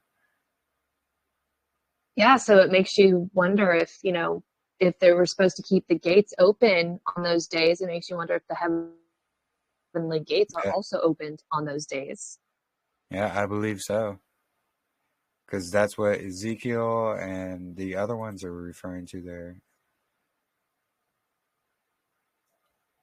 I don't remember which other one it was referring to that in. Was it Chronicles? No.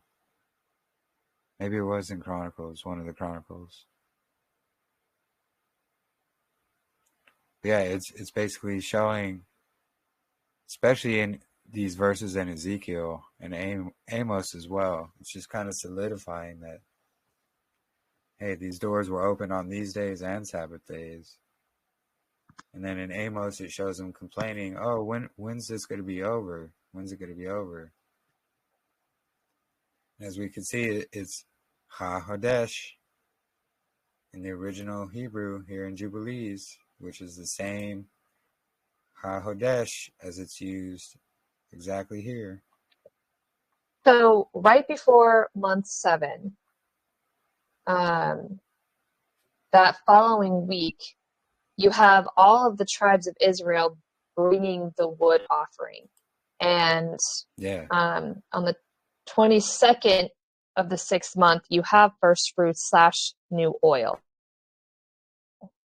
And so it makes you wonder if they were literally preparing for the first day of the 7th month, and then also for the Day of Atonement, and then also followed by Sukkot, all that wood offering. Yeah. Because the wood offering is important as well. It was the wood offered at the temple, and it was not only an offering, but it helped, supply the wood for the fire to keep it burning and so forth. Right. Now, would that have been enough wood offering? I only saw the Feast of Wood Offering in the Dead Sea Scroll book, and I was like, oh, is there yet another feast that we are supposed to be keeping? I don't know how we would keep that now. Yeah, someone had But I think it was a couple weeks ago, someone had asked about how would we keep that. well, and with new oil too. I mean, like, I don't know about you, but I mean, I don't know any kind of the purest oil that we could possibly present him that he would accept in the state of our crops and land not being rested in, on how pure that oil would even be. And the fact that when it says new oil or new wood, would it represent like the first fruits of it being of the first of its harvest? Yeah. Well, it is on the same day. The first fruits and new oil is on the same day, and then you have the wood offering starting right after that, up until leading up to the seasonal calorie day of fall, which is leading into the first day of the 7th month.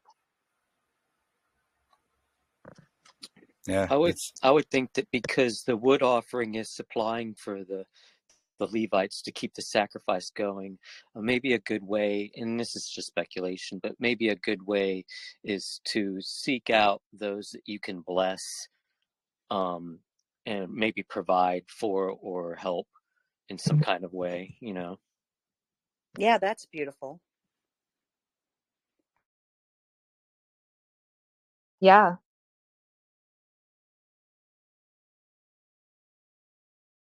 Now, again, I wonder if all the wood offering, because I know it did describe how much wood they brought, I believe, and it was a significant amount that each tribe had to bring. And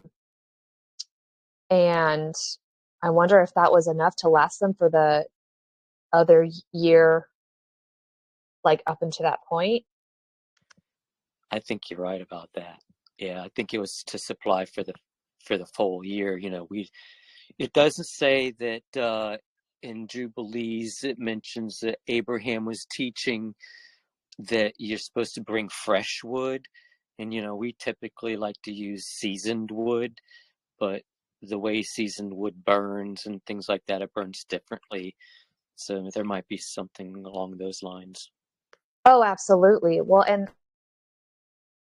I know that the wood offering, like you said, you can't just go out there and just pick up any kind of wood from any kind of tree. There were specific trees that Isaac was taught from Abraham, and then also taught his son Jacob on how to properly choose the wood. I mean, it was fragrant wood, because not all wood has the strong fragrance that other woods do, like your cedar and your pine, and even wood from the fig tree. And oh gosh, I'm missing one. I know I'm missing another one, but I know that most of those trees are green all year round. They're not the ones that have the leaves that fall off in the fall, but they're the ones that have greenage all year round, and sap, and that have sap, which we know sap has healing qualities, and I believe frankincense is made from sap too, right?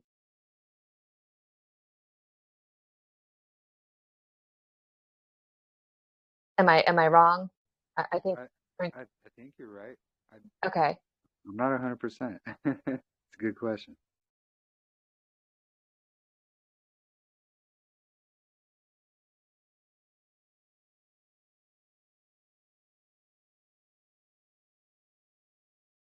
Yeah, if anyone knows the answer, feel free. I'm not an arborist, but I love trees and looking into his creation about it.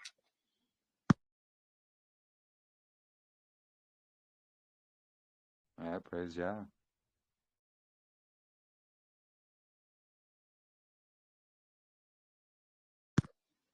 Jubilees 21, verse 11, and all your oblations shall strew salt, and let not the salt of the covenant be lacking in all your oblations before Yahuwah. And as regards for the wood of the sacrifices, beware lest you bring other wood for the altar in addition to these: cypress, bay, almond, fir, pine, cedar, savin, fig, olive, myrrh, laurel, aspalathus. Sorry about that last one. Yeah. Yeah. No, And it continues, and of these Yes, kinds of thank wood you. lay upon the altar under the sacrifice, such as have been tested as to their appearance, and do not lay thereupon any split or dark wood, but hard and clean, without fault, a sound and new growth, and do not lay thereon old wood, for its fragrance is gone, for there is no longer fragrance in it as before. Besides these kinds of wood, there is none other that you shall place on the altar, for their fragrance is dispersed, and the smell of its fragrance goes not up to heaven. Yes, thank you. Thank you. That's exactly what I was referring to. Now, frankincense, I just looked it up, does come from a boswellia tree. Or boswellia? yeah. So it does come from a tree. Swallow tree. So it's basically like sap. I wonder if manzanita, I know he just read off all the different trees, but I know they can have different names in different areas of our realm. I wonder if manzanita is in there. Why do you ask? Because it's a beautiful, hard, dark wood. A beautiful wood.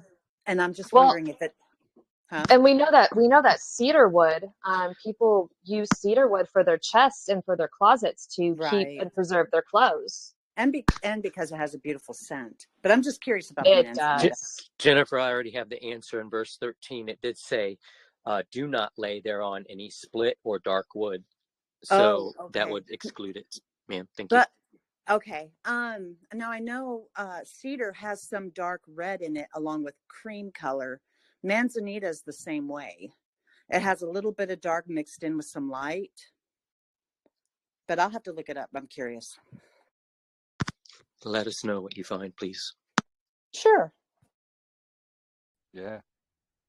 So sorry, Jeremy, I'm still thinking, just kind of reeling a little bit that these 4 season intercalary days, or I guess they're not the intercalary days, but they're the head of the seasons. Were they? I mean, I don't see any reference to where they were to be memorized in before Noah, like before the flood. So were those added Sabbaths essentially after Noah? They could have been, because in Jubilees it says Noah ordained for himself as a festival, and then so it was ordained, meaning like, so kind of like they were witnesses to what Yah had essentially delivered, the literal start of mankind all over again. yeah, Again, that separation of darkness that had happened upon the world, which is a direct correlation to in the beginning when he separated that darkness again. yeah, precisely. Or had initially separated that darkness. Because Enoch, when he mentions them and he talks about them, he doesn't say specifically that they're a festival or anything like that. He just says these are just the seasonal divider days. Like, people go wrong. And then on those days, Yah chose those days specifically to mark as special markers. Yeah. Also. Yeah, precisely. I would even go as far to say that they were markers about the destruction and how what he did during those time frames was, starting to rain, stopping and receding the rain, and different markers of how what was happening with Noah And again, since we'll be in the same as the days of Noah, there will be another markers that go throughout the year of the new renewal by fire as well. And we might be given more feast days, or they might line up even with these in themselves to be a second witness, or to add more feast times that are set for whoever is going to be like Noach. Yeah. Yeah, I would think they would line up with these things. Like once everything's renewed and everything's echad, I would think they would line up with these days. Because it does say, perpetually, eternally, and so forth for, all the festival days. And it even said that, talking about these 4 days in Noah's, when Noah ordained them, it said, for all generations, it doesn't show like, hey, this is going to stop, but it's going to keep going. Yeah, because even Noah said in Jubilees that his sons would start to not follow them. And that was before Abraham had reestablished them. So even he admitted that his sons would also err in following them after he was gone, after Noah was gone. That actually proves the fact that they were known, or at least alluded to, kind of like when we see things that Abraham goes through and alludes to, or pre-prophesies as what's going to happen to YAHUAH, even on the cross, so there's lots of different times where the beginning kind of gives us indications of something that actually does happen, and now we're doing another cycle of the same things. Absolutely, because when Abraham got the books that were passed down from Shem, he didn't understand them at first, and an angel came and untwisted his tongue and opened his ears, and he understood the language that was written in these books that were passed down to him. So then he started transcribing them and then doing them, just like you said, in the cycle of doing it and then losing it and then doing it and losing it. Kind of like us right now, huh? Yes, absolutely. Which really points to what I was saying earlier about binding and loosening. They've been loosened and now they're being bound again. Yeah. It's a good point. Well, I mean, like we've all have admitted the fact that look how intricately they're look at the hard lengths that they're going to hide just simple translations of just simple words like new moon being mistranslated from head of the month, and Yahusha and Yahuwah's name, and They went as far as to remove these, wood offerings and new oil festivals because they're spoken about in Nehemiah. And Nehemiah's like, hey, these are found in the Torah. But when you read the Torah, of course, the modern translations of it, you won't find them. But you do find them in the Dead Sea Scrolls versions of Deuteronomy and Leviticus. They're in there. That's crazy. Yeah. And that's also another little glimmer of showing the true month is going into those other feasts of oil and wood. Yeah, it's another accounting, it's that 50 days count basically, and it always occurs the day after the Sabbath, and they took them out because if you try to calculate them from new moons and so forth, it's not going to line up. Things are going to overlap, and it was already overlapping enough for them with their new moon stuff that they just had to remove all this. Like, we can't have that. It's going to prove us absolutely wrong. You know, that's where Rabbi Akiva comes into play, and Rabbi Rambam, and all these rabbis, and the ones with all this, you know, self-proclaimed knowledge, when they're the ones that actually, they edited this stuff out of the Torah. They edited it out of His Word. And they started this cycle So, of it being lost. right. So, okay. So again, assuming that we are in Hasatan's little season, okay, during the millennial reign, there had to have been writings throughout there that talked about the true way to start the head of the year and the feast and where to meet. I mean, again, there's that big dark age that's just, we don't really have any writings from to explain any of that, because I mean, I just don't assume that people just wouldn't write about it. Like, again, like coming out of that deception and being able to actually be in the presence of Yahusha and the saints while during the millennial reign, they would have written about what they were lied about, and that the true course of things. But yet we don't have any of those writings. We only have the before and the after, like we're all agreeing upon. The line pen of the scribes before even Yahusha's time, and then after, when you have like the Council of Nicaea, that was then taking out books, right? So they obviously, when the millennial reign was over, then they had the usurpers come in and were like, oh, nope, can't have this, can't have that, can't have this, can't show them that. And so then we have all these books again taken out. The name changed. I believe they have these books. The phrases, for sure. I think, you know, the Vatican has a lot of them buried in their, you know, chambers underneath. Agreed on that them. one. Yes. Yeah, a lot of them can be hidden away in, you know, these different tunnel systems that connect. Or who knows?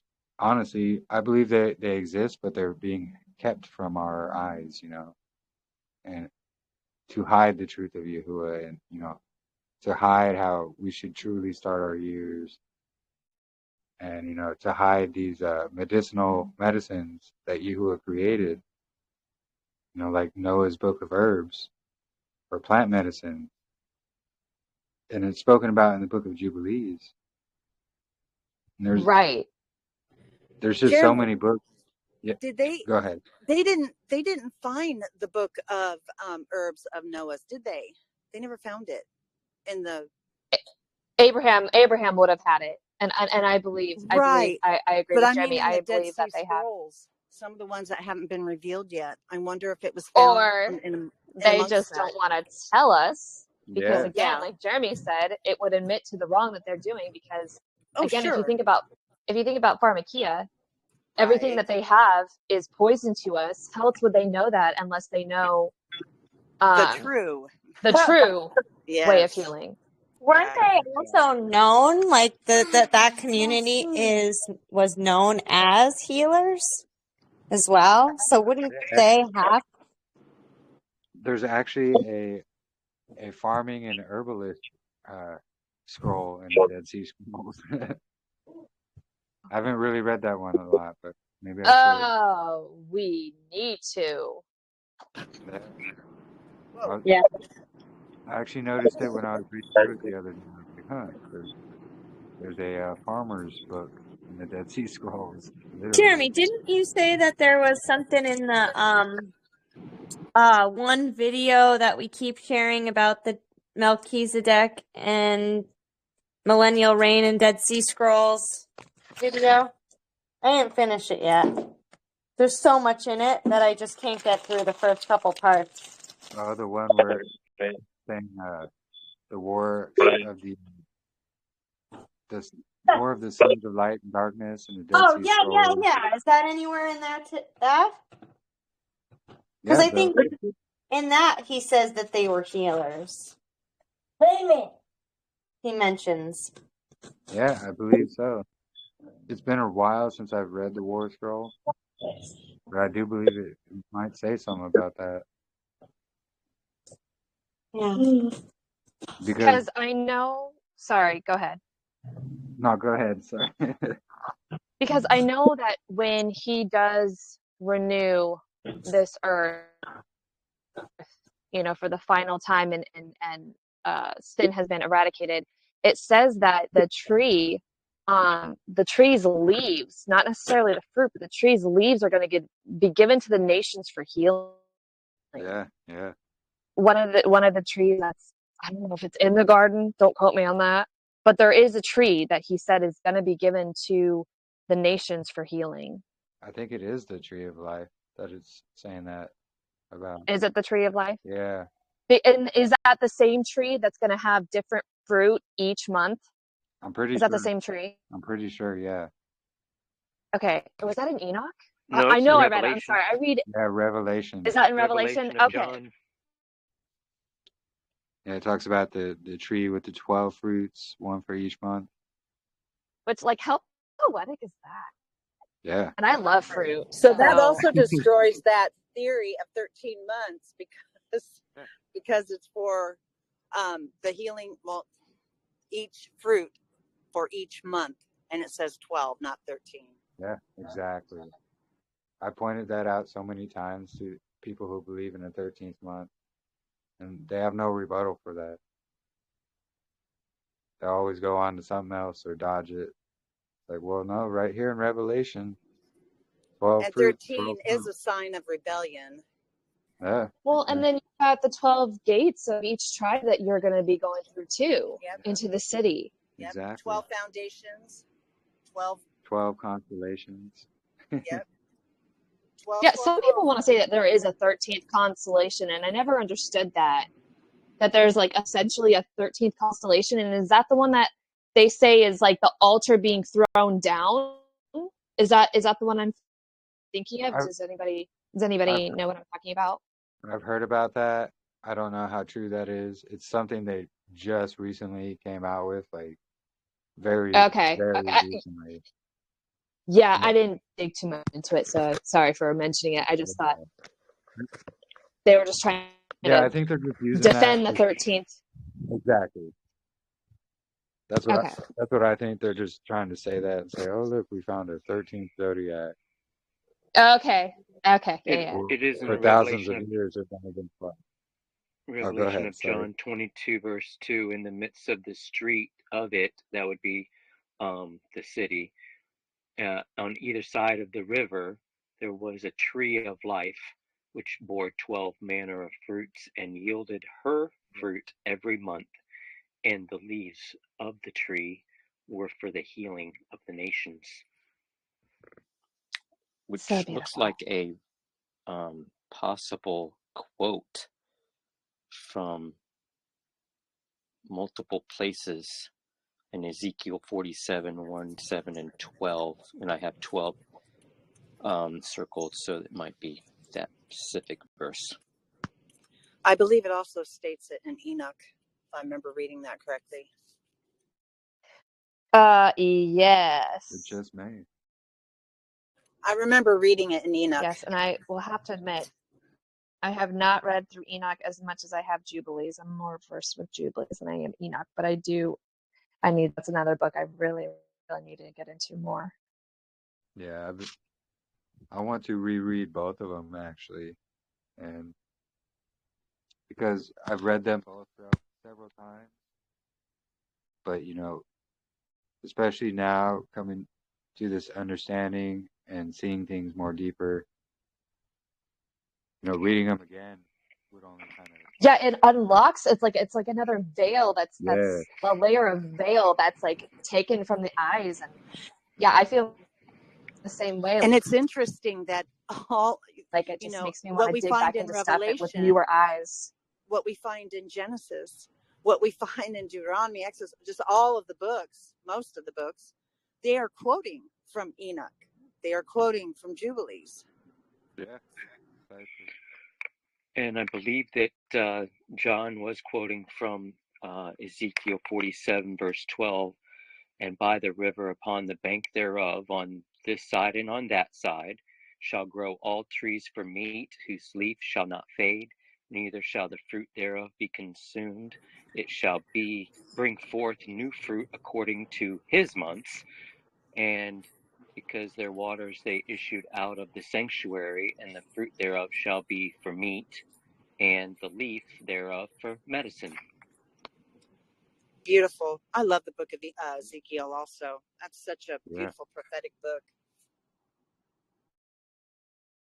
It all correlates too. Ezekiel, Daniel, Yeah, all Isaiah. those great prophetic books. Has all that Yeah, imagery. Love it. Oh, I exactly. love the imagery of the tree, because he says that he's going to plant Jerusalem, New Jerusalem, like a righteous tree. It's interesting because when you try to take a tree and replant it, you got to take it out, and then you got to prepare it and do all these things to so when you replant it. And the promise is that once he replants that tree, it will never be moved again. It will take root and be like a tree that grows out that birds flock to, which is a representative of the other nations, and they'll be inside the tree. Yeah.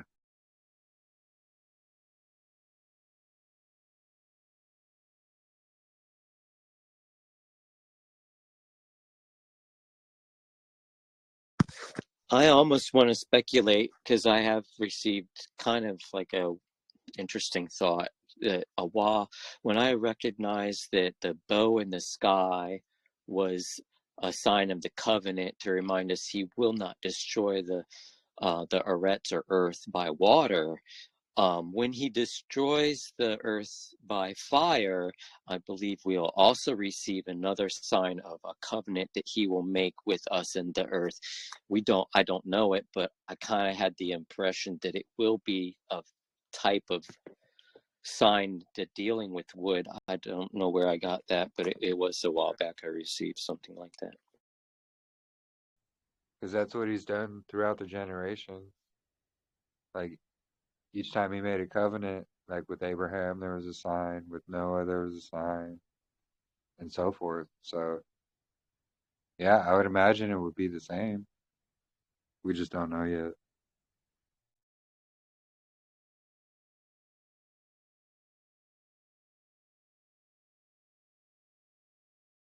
I mean, yeah, we were talking about that last weekend, right? When the covenant that he made with Noah with the rainbow, and then with Abraham, you see the introduction of um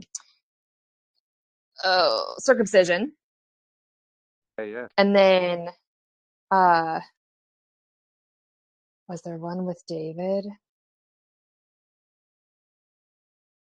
I'm not thinking properly. I'd have to go back and look, but I think there was a sign with all the prophets and the main. Because with Moses, you see the it was that Yah's law was no longer oral but written, like on tablets of stone, right? That's a sort of covenant, Yeah, exactly. With David, I can't really think of one, but I'm sure there is one. Which we have Z-seats to remind us of those commandments being written on sapphire stones. Yeah. The cord of blue. And I think about the covenant that was made by I'm gonna say that one. I haven't figured it out yet, sorry. Yeah, no worries. Yeah, there's nothing. I mean, because now we're not now. I mean, we're quote unquote under a new covenant, but not really, because we don't know. We don't any.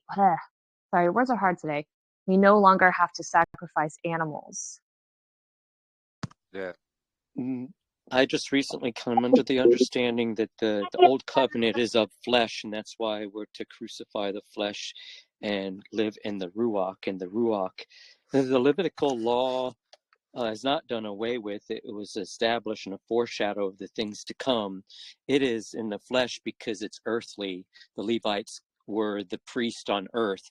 YAHUAH was not a priest after the Levitical order. He's after the heavenly order, which is the Ruach. So when we crucify the flesh and live in the Ruach, we are literally saying, I'm going to obey the Levitical law here on earth because I'm still in the flesh.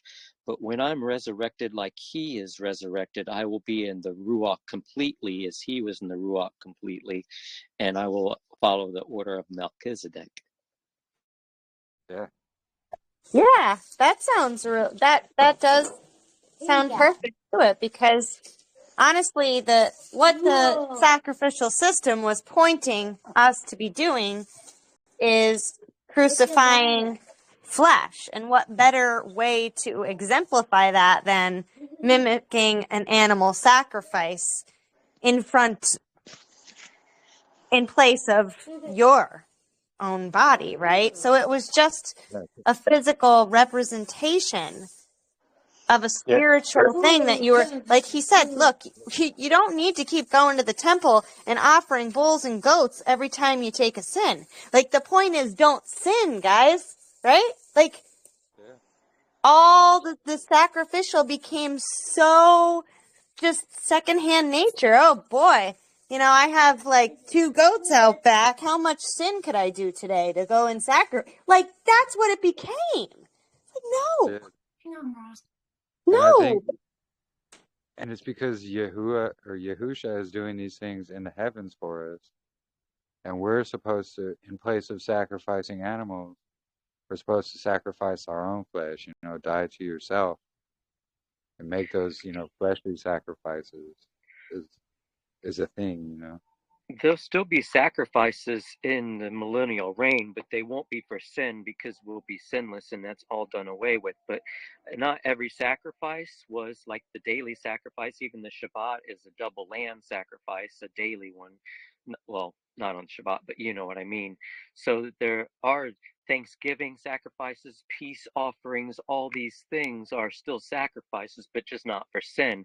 Our sin has been dealt away with, but like in Psalm 51, we see where David says, a bull you did not require, only the fruit of my lips. But then at the end, he says, I will offer right sacrifices to you.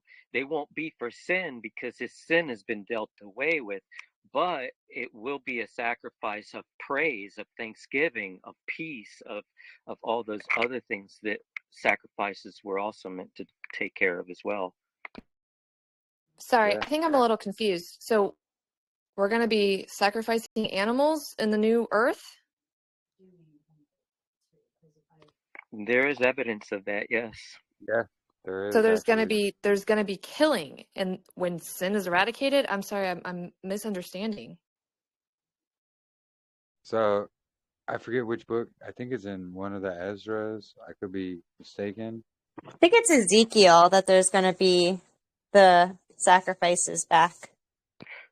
I would also suggest a study on the the commandment that says what we have been told is do not murder or do not kill or whatever is not specifically what we think it is. So he's not breaking his commandments by offering sacrifices. And ultimately he says things like, I have cattle on 1,000 hills, I don't need your sacrifices, but he still does require it to set him apart from other people. Yeah.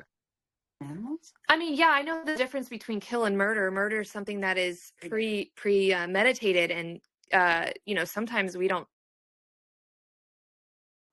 have the choice, especially in self-defense. You don't want to murder anybody, but to protect, you will, in self-defense, kill if you have to, but never premeditated murder. No, I guess this is just I've never heard it quite like that. So it won't be for like sin offerings and so forth, because there's not going to be sin, but it's going to be because he still has those, pleasing aromas and things like that happen. And not only that, but this is the issue with the Levitical priest. Yahuwah was so gracious to the Levites who replaced us, our firstborn sons. We were to bring them the tithes and offerings to supply their need. But you know what? Yahuwah actually took some of those offerings off the altar and gave them to the Levites for holy meat, that they were the only ones that were to eat that, because anybody that ate that or partook of that was then made holy. And there's evidence of if David even eating that, right? Yahusha talks about it. But the fact is that he gave choice meat from the offering to give to Levites. It was part of their subsistence. It was part of their um the taking care of our brother, just like we would take care of our own firstborn son. Yeah, definitely.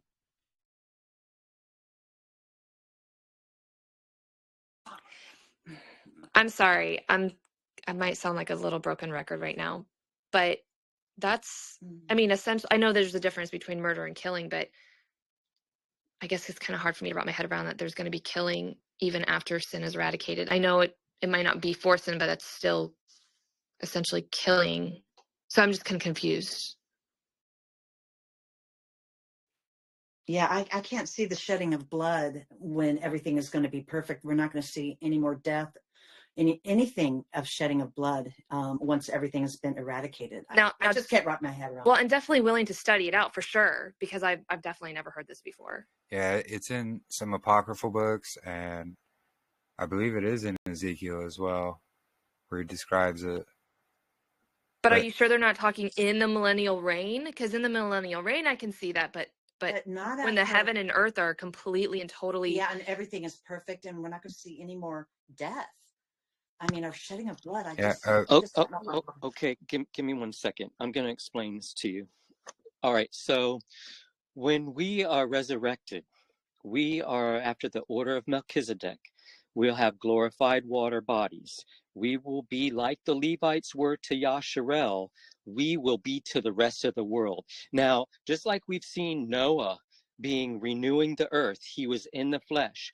When we are resurrected and put on that glorious body, we will be the priests of the whole world. So imagine a micro version of the Levites being priests unto Yasharel. We, following after that order of Melchizedek, will be priests to the whole world, and all the other nations, when they are regenerated, will bring their first fruits to us, will bring their sacrifices to us, because they'll still be sinning, but we will be perfect and be ministering to all them. They are not made exactly perfect, but we are, and we will be the ones to minister to all those. And so it's just a typography of what's greater to come. And so what we will receive off the altar from their sin is what we will receive. What they bring as first fruits to them, he will give to us, because we are going to be type of firstborn son, just like Yahusha is the firstborn son. I hope that makes sense. Yeah. But I'm sorry, that all sounded like millennial reign, everything that you were just saying. Yes, we're going to be priests and prophets and kings after the order of Melchizedek in the millennial reign, and the rest of the world that's regenerated will learn from us. We will teach them the Torah. We will show them the way, and they will follow in it. If they don't follow in it, they won't receive rain. If they don't bring those things to Yahuwah, he will chastise them. They'll learn their lesson, but we're going to be like the Levitical priest to Yasharel, but to the whole world. We're kind of under the understanding that has already taken place. Oh, I understand. That's why everything you were explaining, brother, was reminding me exactly of millennial reign verbiage, and we are past millennial reign. Oh yeah, I'm not that understanding yet, so I'm still working it out. I agree that it is the millennial reign. I just don't know if it's happened yet, so I'm working on that. Be patient with me, if you will. Oh no, of course, of course. No, we're not upset. We just like to discuss. Yeah. Yes, I agree. All that took place during the millennial reign. During the millennial reign, absolutely. Yeah. But we're just I think I'm just thinking of, like, you know, after the great day of judgment, Mm-hmm. when the world is, you know, the final consummation of Hasatan and the Watchers, And the wicked. and the wicked, right?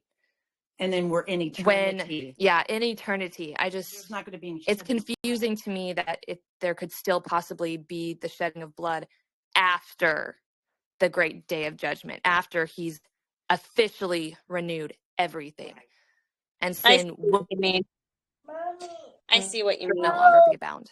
Huh? I see what you mean there. Yes, that's the only thing it just, and I could totally be wrong. I'm just don't see that. really trying to understand When everything's perfect. the fact that, you know, the lion is going to be able to lay down with the lamb, Right. you know, Right. like It's eternity. if the prey and the predator are able to be at peace with one another, I don't understand how there would still be a need for shedding of that blood. I'm sorry if I made any confusion. No, you didn't. No, what I mean by that is that I believe that during the millennial reign, which is 1,000 years, those things will happen. I wasn't talking about the great eighth day when he does away with all those after the judgment. That is a separate time. You know, after the little reign that you guys mentioned. Yeah, that's the reason why we asked if you believe that the millennial reign hasn't happened yet, because that was all reminding us the millennial reign hasn't happened yet, because I'm not in a glorified body with water. I'm still in the earthly flesh, and I've only seen one person or heard of one person being raised with a glorified body, and that's YAHUAH. So I have a little bit of problems with the concept or theology that we're in that season now, but I'm being thoroughly investigating as I see you guys putting forth that doctrine. Yeah. But you've definitely intrigued me. I'm definitely going to be doing some research into that, because that has piqued my interest. Now, he mentioned that we're not in glorified bodies yet. Now, where would that leave us? So my understanding, and this is just my understanding, only the saints that reigned with Yahushua during the millennial reign got those glorified bodies. We will eventually. Yeah, I do believe we will eventually, but so right now, and again, I have only read a few verses to confirm this, but the 144,000 are the saints that reigned with Yahushua during the millennial reign. They're the ones that went out. They're the ones that went out to all the nations and did the teaching of keeping the feasts and doing and like was said before, that were the Levitical priests that kept that and accepted sacrifices. But we are the great multitude, is what I'm assuming we are. Post-millennial. Hello, yeah, being, and this is the just post-millennial. We are the ones that are going to be raised for the second resurrection, to either see eternal life or to experience the second death. That is my understanding. And the great judgment. Yeah. I'm glad you mentioned the resurrection, because it does say in the Revelation of John that blessed are those who are in the first resurrection, for they will not see the second death. It never says anything about a second resurrection that I'm aware of. In Enoch, it describes, and I'm sorry, I don't have a chapter or a verse, but there is a part where it describes that when he does the first resurrection, he hears the groaning from the people that are still within the earth, and he tells them, he being Yah, tells them to rest for a little while more. So there is, I do believe that there is a first and a second resurrection, just like there is a first death and a second death. Am I right? I thought that was a reference to those in Sheol in Abraham's bosom from the time before the flood, that they have just a little while longer to wait. Yes. So what's going on? So the first resurrection is those who are the saints. They're the chosen ones. They're the ones who aren't going to have to stand before Yahuwah at Judgment Day. but we will all be judged together on Judgment Day, and that's when the second resurrection will happen if you are judged accordingly. You know, if we're judged and found righteous, you know, we'll get renewed bodies. If not, we get tossed in a lake of Right. We're fire. judged according to our Yeah. yeah. Yes. Yep. Yeah. Thank you. Yeah. So those who say we're not supposed to have works anymore, he judges us on our works. Yeah. Faith According without works is dead. he judges the small according to the small that they've done, and the great according to the greatness that they've done. Faith goes hand in hand with And works. and that's also the parable of the sower, right? When or the talent, sorry, the hidden talent, right? Yeah. Yeah. And those that buried their talent and didn't use what they had to bring in more, those ones were the ones that were judged. And then the ones that, you know, came in and, you know, multiplied their talent, and then he gave them double what he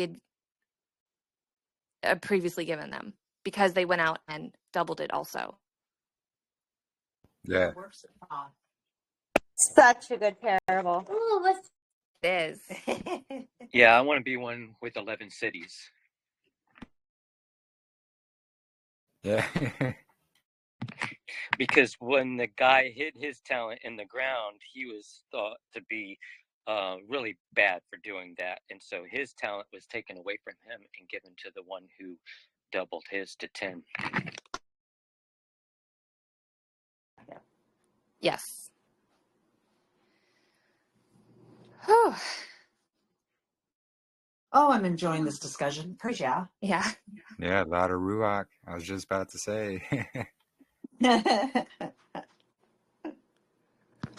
And this is why you do not forsake the fellowship of the saints, because it encourages you and bolsters you to do good works.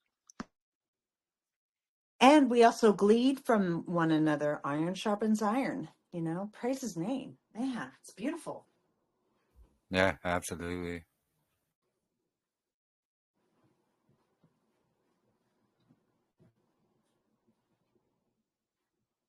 Mm. Truly I'm gonna sit amazing. down. Yeah. And there's some videos I was watching on excuse me, my lunch break and so forth, and John Levi, and they kind of go into a little bit of details as well on about how we are and could be in that Satan's little season. Yes. My mom and And I watched the study this morning, and this lady goes into the year that America was founded, so 1776. And what's just so eye-opening is the fact that, you know, they call July 4th Independence Day. Okay, so It's the in court. those 2 videos that we sent. Yeah. Yes, mom. Yeah, my mom put it in the chat. But you know, when you think of independence, well, we don't want to be independent. We want to be dependent on Yah. And so, you know, when you think of land of the free and home of the brave, the Renaissance, Renaissance, or whatever, you know, the resisting. What I believe is coming out of the millennial reign and those people that were still following, and the separation of church and state, essentially, and people rebelling against Yah's law and saying that we are free, but not, but free from the law, not free from sin, but free to sin. Oh, it's and powerful. it just really kind of opens your eyes, and she shows pictures and everything about bringing back the old gods from Egypt and from Rome, and it's intense, and it gives me a totally different view on the 4th of July now. Well, look at Yeah. Denver Airport. Look at the gods there. The Egyptian god, and then Lucifer. I mean, Yeah. it's just, and then plus more pyramids that are showing up everywhere that they're Yeah. actually building now. Yeah, so I do suggest that everybody if they can and have the time, definitely watch those. It was really eye-opening.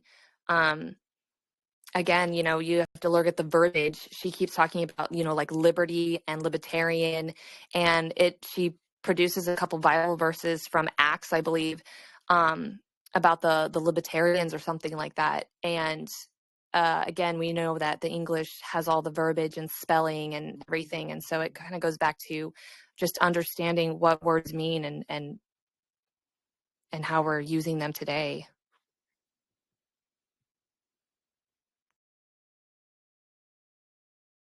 You know that video about maritime law?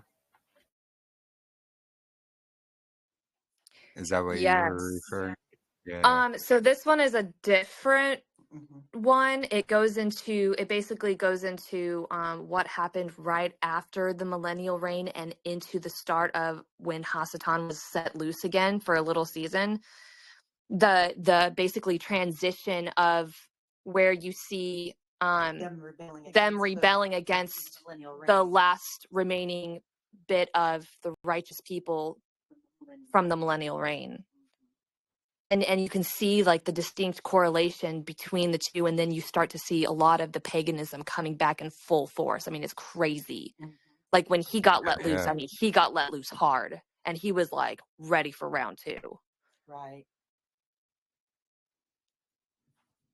And it blew my mind. It blew my mind. It's a very good study. And then she talked about how, you know, because we know the French Revolution, essentially that's kind of like when really things start to, you know, you're looking for that transition period. And, you know, we have history class about all of that. But again, you don't really see anything before that. That's when all the dates start to get confusing, and you know, we don't know any better because we weren't in that time to experience it, but we just have what they have told us.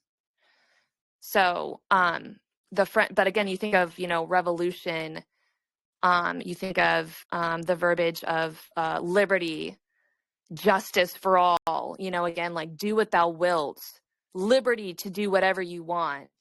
Outside the Yeah. restraints of Yah's law. Yeah. And that chain around the Statue of Liberty of his foot Yeah. is breaking the chain of the law. Yeah. Of Yah's law. Yeah. It was very interesting. Yeah.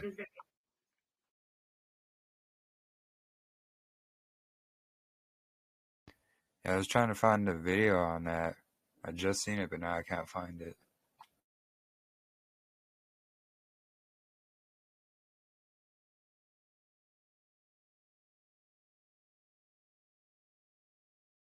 Yeah, it was like a breakdown of maritime law and comparing it. Yeah, and I believe, I mean, there's several different channels that go into that, but I know my lunch break has a really good one on it, going into port of entry, and goes into all of the verbiage. The canal, yeah. The banks. All of it, yeah. The currency. Yeah. Yeah, so yeah, my lunch break does have one, and it's really good. And there's several others. I can't name them offhand right now, but my lunch break has a really good one on that. You remember the name of that video? If I was to, let me go get my phone. I'm here with Miranda now. I'm gonna get my phone and look at my history, because I watched it not too long ago to go back over the verbiage. What did I do with my phone? There it is.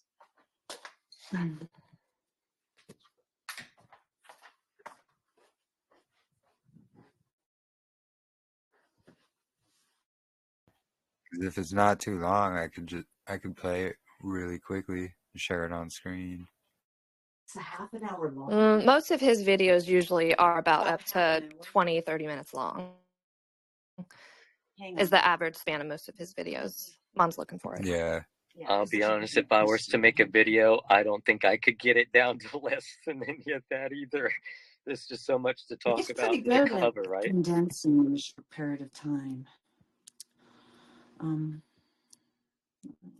see. Oops. Yeah, it would be hard to make videos. There's so much information.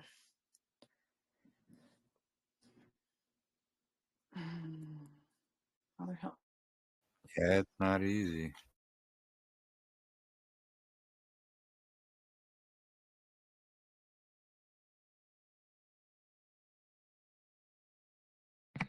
Little by little, line upon line, precept upon precept is how we're taught, right? Absolutely. Yeah. Again, I can't stop thinking about those 204 books that Esdras wrote or helped write, and I just want to know where they are Yeah. so badly. I believe the Vatican has them hidden.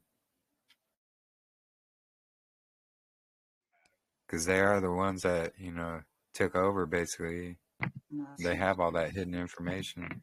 What I'm amazed at is that he was speaking and he had scribes writing, and they were writing fast. And I recently have been writing things down myself, and my hand is cramped. So please pray for my hand. But I can understand being a scribe, and when a scribe wrote, he had to write it right the first time. If you made a mistake, then you had to pretty much burn that scroll or do something to make sure that nobody, it was invalid. So to have scribes that would write and what he dictated with that many books and the amount of time that he did it is a definitely amazing feat from the YAHUAH. Now, I can't remember, but were they writing for 40 days and 40 nights? I can't remember how long it took them. Was that also 40 days and 40 nights?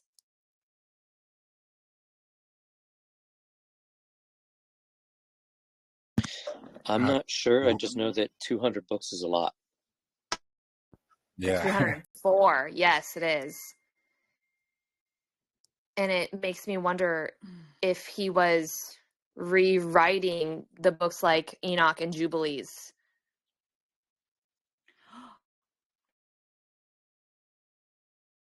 Yeah.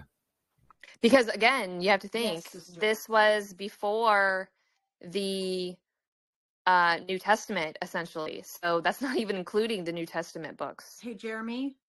One of our sisters in the chat here, Lisa, found the video I was talking about. Yeah. Yeah. It's in the chat. Go ahead and access it. Yeah, I think that was shared a while ago, and I had saved it to my saved, so I'm pretty sure that's the one you're talking It's about. a good one. Yeah. That's it. Yeah. Thank you, sister. You're welcome. Yeah, I know there's a little section that actually has that video. Yeah, I remember. I thought I saved it, but I guess I didn't. It's a good one. I think it's like 20 minutes long if you want to. Maybe 30 at the most.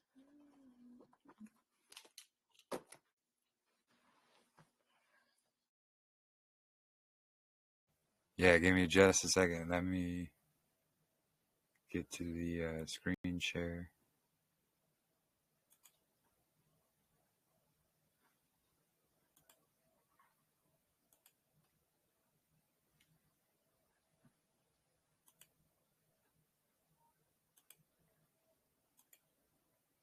And it should start like just after this. Yeah, it's just like a 15-20 minute section. But I'll put it on 1.25 so it won't take that long. But we'll just kind of watch it here for a second.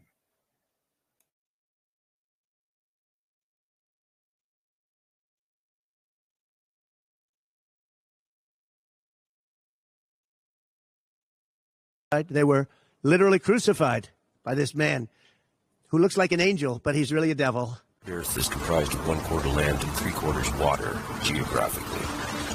The average human body is composed of up to 90% of its weight in water from birth. The human fetus spends 9 months approximately in utero and in water. All living creatures that have breath are born in and or from water. The Earth contains roughly 368 trillion cubic meters of water. Humans throughout history have used less than 10% of the world's water resources at any time. The average modern-day human being uses approximately 100 gallons of water a day. That is 5 times the weight of the average human being, over 800 pounds. The average healthy human being will drink up to 3 gallons of water a day. All of the planet's most ancient mythos, theos, and cosmologies record creation events that begin with water. All laws, since primordial antiquity, were written to regulate land and sea separately. Laws pertaining to land became the law of the land, or rather natural or common law.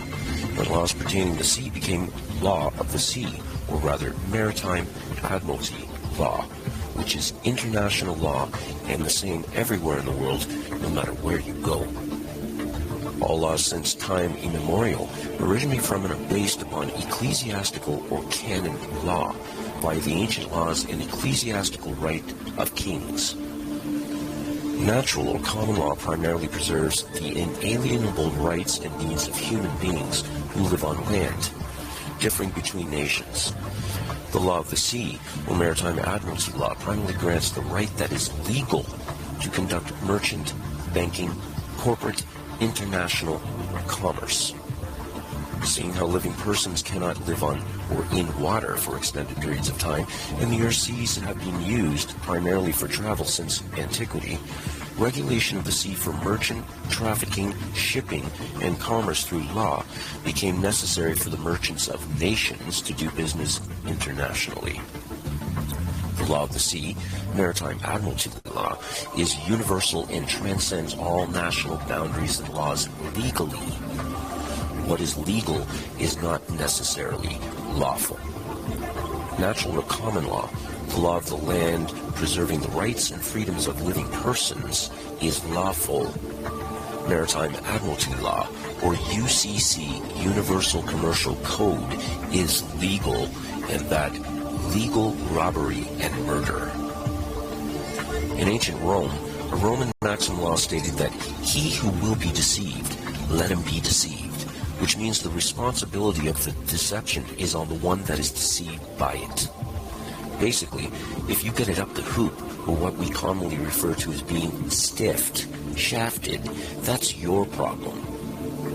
Unbeknownst to everyone, maritime admiralty law, the international law of the high seas, came upon land like a flood and made every man, woman, and child since that time dead in the water.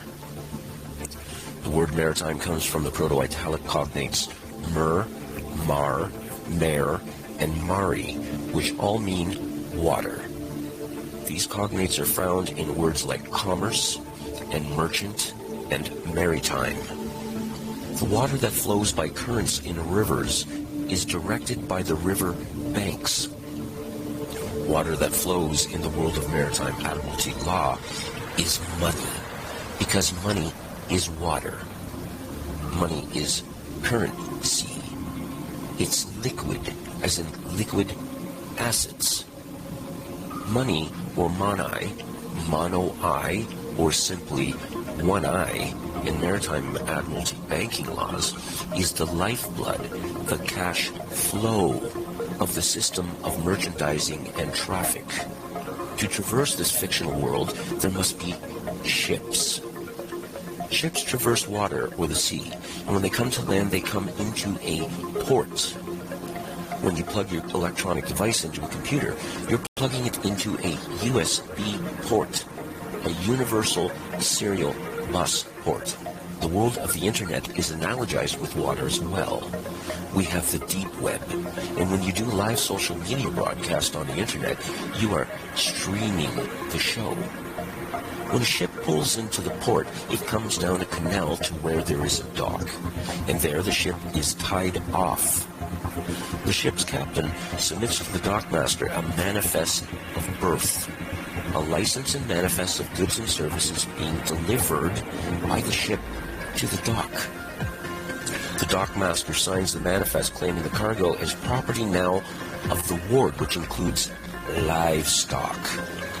All ships are female. A woman is a ship.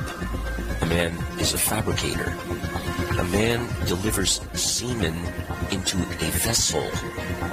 The woman bears the cargo of the semen and labors for 9 months, wherein her water breaks, and the semen in the hold come down the birth canal through a port of entry and are delivered in a hospital delivery room. According to Black's Law Dictionary, a hospital is also a bank and also a church. The woman has shipped newly birthed Admiralty maritime product, stock, livestock, cargo. A doctor will untie the ship from the cargo, stock, the product by cutting the umbilical cord to the ship or vessel and sign a birth certificate, a manifest of birth, after the cargo has been stamped or daubed by a footprint and fingerprint with blood and ink. And after the informants, which are your parents, sign the manifest, which is plainly written on the certificate itself, your parents, the informants, are informing the doctor that the cargo, the stock, is now delivered and can be claimed by signature. The doctor signs the certificate, making you now lost at sea as unclaimed corporate property, cargo, stock, product, commodity. You are now legally dead in the water, and your name appears in all capital letters and on every other legal document. And as I said, legal is not necessarily lawful. The word capital, etc. comes from the Latin caput, which means skull, and the word El, which is named for the Phoenician, Hebrew, and Roman god Saturn, which can be found in the Bible. Capitol is where we get Capitoline Hill, Golgotha, Capitol Hill, as in Washington, D.C. Caesar in antiquity ruled from the hill, just as modern-day presidents, monarchs, and popes rule from hills. A gangster may shoot someone in the head and say, "I capped him," a euphemism for a bullet causing death to the head. The word captain comes from the word capital, which means money, or one eye, and equals water, the currency ration. All corporations are fictional. They exist on paper as a dead body vessel, just as your name in all caps on a birth certificate. The Constitution of the United States was formed in 1776, but the Constitution of the Incorporation of the United States was in 1871. The Corporation of the United States was formed in Delaware, Maryland in 1871 and became the United States, Inc. All citizens of U.S. Inc. have a license to work for U.S. Inc. They are employees. All corporations must have three things: a president, a vice president, and a secretary-treasurer. Everything in the world of merchant corporate banking law revolves around ships, as ships are carried by the water, which is the current sea, and all corporations are ships. If you want to have a car, you must have an ownership. If you want to be a citizen of a nation or country, you must get a citizenship. If you go into business with someone, you enter a partnership. If you want to learn a trade, you may enter an apprenticeship. Want to go to college and get your degree?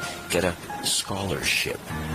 Want to go buy a new car? You go down to the dealership. If you are traveling by car, you may enter a township before you enter the very town. When a man and woman get married, and the word invokes maritime admiralty law, they enter a business contract and obtain a marriage license to do business as a partnership. If you go to a church, which means bank, according to Black's law, you are going to a place of worship.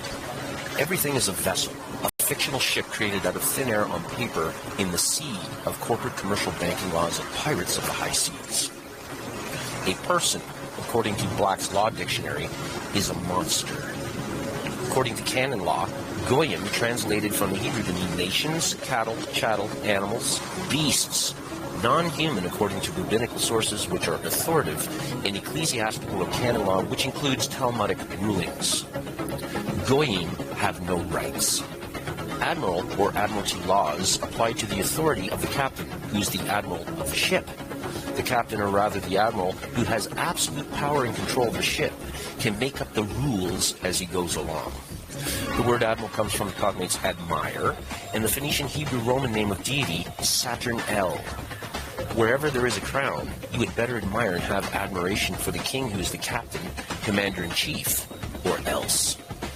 Under common law, there's no such thing as a victimless crime, and a victim receives compensation and redress for damages. Aboard a ship, the captain can make any act of crime, and he can impose sanctions accordingly. If you have a house and want to sell it, you put it up for sale. You are placing a sale on a ship, which will set sail and dock to another port when sold. When you send a package somewhere abroad, you are shipping it, even though it's more than likely traveling by land. If you are losing your house, it's said that your house is underwater.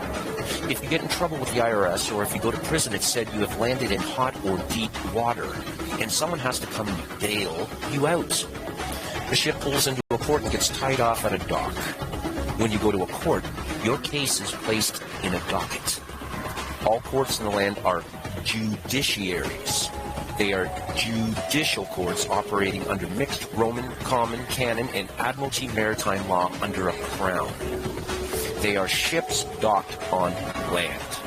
This, according to the Judiciary Act of 1789, passed by Congress, which made all district courts admiralty courts having maritime admiralty jurisdiction. The United States of America and the United States are two different entities. One is a corporation, the other employees of the corporation. Shuffle to Durian. What is your cargo and destination? Parts and technical proof. Force move.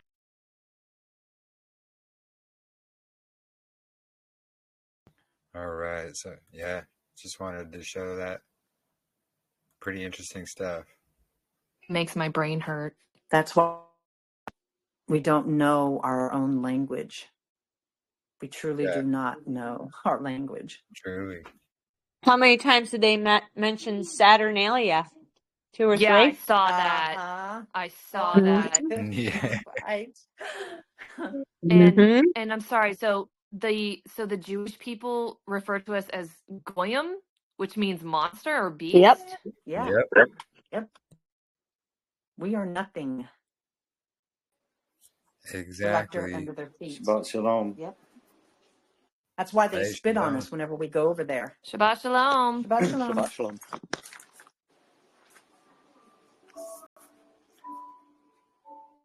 That's Welcome. yeah. That was crazy. And you see where the words come from, and you see exactly who is behind all of that as well. It's the synagogue of Hasatan, of course. The the Jews. Yeah. Who say they're Yehuda, but are not, but are of the synagogue of Hasatan. They do lie. That's what I'm saying. Like how, like, I don't know about you, but when I think about, people that go to intricate levels to deceive another person just for gain, I never, who has the time for that? But Hasatan has the time for that, for sure. Because I could never think of stuff like this. That extent. My gosh, who has the time for that? Well, he's had almost 7,000 years for weaving this deception and also studying our human characters and knowing how to, deceive and tempt.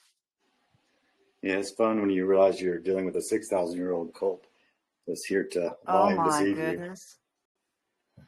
Oh, for sure, brother. Yeah. Hey, I have a question about the calendar, if anybody's up to talk about it. Woo! Yeah. It's always time to talk about that. Yeah.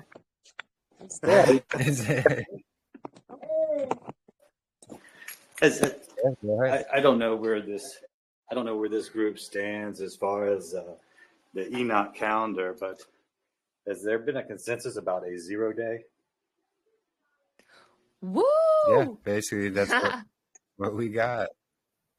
Yeah, well, The I mean, you only have day. one Yeah. 0 day, and it makes Enoch calendars correct because I think Enoch understood the concept of zero. So if you go 0 to 364, Yeah. the following year is 1, and it goes 1 to 365. So it makes the 0 day concept valid. Wow. Yeah, that's a good point. Yeah, we go off the Enoch Zadok calendar. Yeah, but having a 0 day when Enoch wrote it would make it a 364 day calendar. It would be true. Yeah, precisely. When I first came to that understanding, I used, I actually found it through a padlock. And when I looked at the padlock, I saw, and the same thing happens with a minute. 0 and 60 are actually the same number. And then I started seeing how the 50th day of Jubilee is actually the first day of the 49 count. Well, so those things kind of wrap together to get me to the understanding that you have that there. drove me down another rabbit hole with Jubilees when I got to, I think Jubilees 4, 29, and 30, when I realized that Adam died at 930 in year 948. Yeah, interesting. So that, I don't know if that's was that just 18 years? What happened in the 18 years prior to his birth, I guess, or creation? I don't know if that's part of the calendar or not. And, thirdly, does anybody have any suspicion of leap year, if they actually have it on the right year, or just threw it off to move the moon patterns? We see the Gregorian does include a leap year, and so does YAH's calendar because of the 365.25 days. When you accumulate the 0.25 days, you'll be able to, reach it to the fourth year when it all accumulates up to 1. Yes. And so that's how correct. we get. But if we have it on the wrong year, not on the 4th, it would not necessarily match the moon's patterns. It would be off by a couple of days. I'm saying, are we sure the leap year is on the right year? I know that it exists. Like, does it correlate Yes. with, does the Gregorian leap year correlate with Enoch's leap year? Yes. Or the Zadok leap year? Yes. I have no idea. I don't either. I don't know how to find that. Well, I'm actually just walking it out. I know that I will actually see it when we look at the equinox. You'll actually see, wait a second, it didn't happen on the day I thought it was. It happens on the very next day, and then you'll actually have that 366 day. So I've just been walking it out. I haven't seen it past 2 years, even though I was told it was supposed to be this last year. And I've seen the pattern between 23 and 26. I can line up the moons and I can step off the 10 days that the moon falls behind and fall back again in 2026. But then something happens. It's like a 3-year pattern, and then it evaporates. I don't know why. Yeah, so that's what we were discussing earlier as well, is, the moon, it doesn't...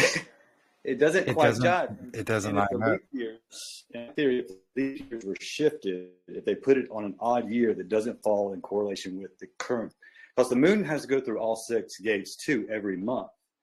And my question is, does the moon have a leap month in there as well?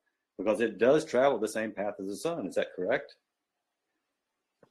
Yes, it's just behind though, and it doesn't stay on course. So it comes in at the same time with the moon. What we're thinking is during seasonal periods, but then after that, no, it's kind of like Enoch says, it goes its own peculiar course. Because I think it does. I think there's an extra day because of the path of the sun. If we all, I'm a flat earther. I don't know if anybody else. I'm assuming. Yeah, but we all are. But if I follow that circular ring or that spiral, so to speak, and I take that spiral all the way into the middle, or not the middle, but the tropic, and go all the way back out to the outside tropic. My theory is y'all had to start it at either end, right? So I'm thinking of June 21st being 0 day. And if I take the calculation and run it 91 all the way out and back, I get my 365. But my question is, And I do have a floating equinox, the 321 to 320, depending on leap year. And that's when my question becomes, if the moon's at a phase with leap year, would it throw that calculation out? Have you received or looked at the Dead Sea Scrolls? Not recently. The Dead Sea Scrolls actually show us that the moon is used for different purposes than the actual counting of 364, 360, or 354 calendar. The moon is used majorly for the sacrificial family rotation of doing the sacrifices, and that count is a little bit different in the temple than used for counting and calendars.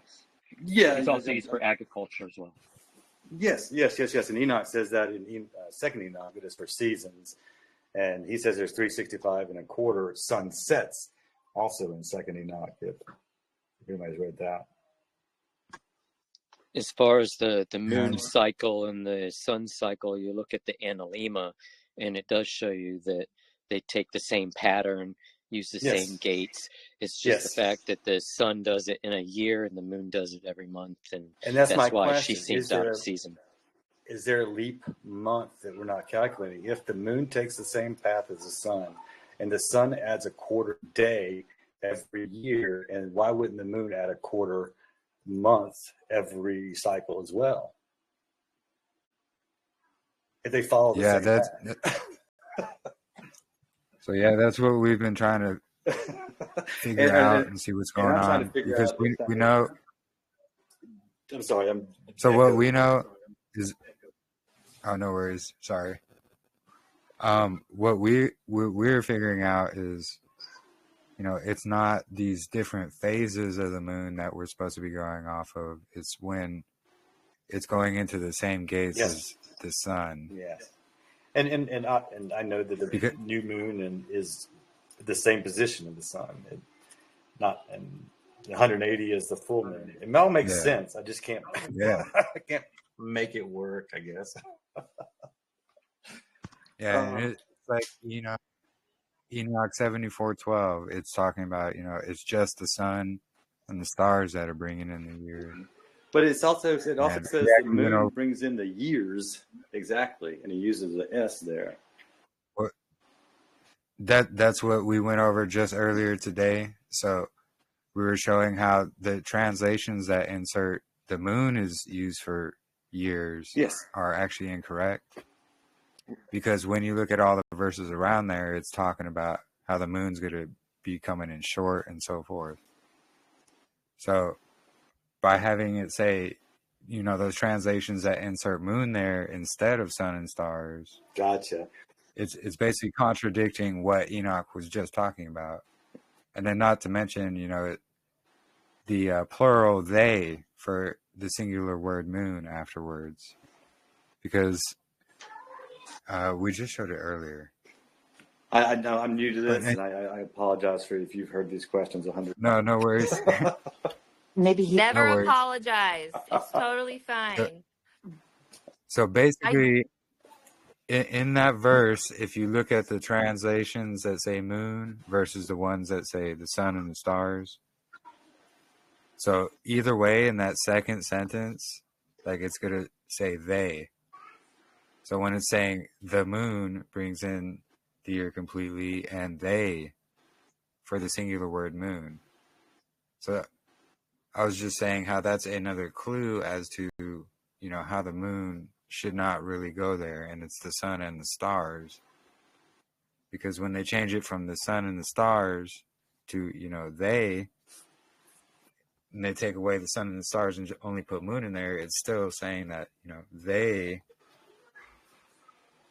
Let me see if I can find the page again. We just had it up earlier. Which version of Enoch would that be? So there's different versions of Enoch. You can find it in the Sefer. I got the Sefer. That's the one I use. Get rid of no. And that's the one that is mistranslated, and they add things to it. When I started reading the Sefer, saw lots of inconsistencies. Especially Enoch. In Enoch, And if you get the R.H. Charles version, in my opinion, that's the closest to the original translation of Enoch. And it's going to have parts missing because I got my Enoch from the God Culture, which also used the R.H. Charles version. And where there are parts that aren't completed because they got it from the Dead Sea Scrolls usually, those parts were just left blank. So you do have blank parts, but that's because they refused to add to and not knowing what it truly is. Not knowing what it truly was. So like if you see here, so this is Enoch 74, verse 12. So it's going to have the Charles, R.H. Charles, the Shode, and the Lawrence, and the Gies translation. And so you see in R.H. Charles, it says, "And the sun and the stars bring in all the years exactly, so that they do not advance or delay their position by a single day until eternity." So if we go into the ones where they put moon in there instead, we're going to read, "And the moon brings in all the years exact," so that their place, there's still the plural there, but it's only talking about singular moon. Yeah, that's fascinating. That leads me into a lot of mistranslations. Yeah. So what, and not to mention, you know. Yeah, and all you know, throughout. we have to. Oh, go ahead. No, Jeremy, please. Sorry, continue. Oh no, I was just gonna say, you know, all throughout chapter 74, it's talking about how the moon's gonna be off, and it's gonna be off. It's not gonna fall correctly on these years.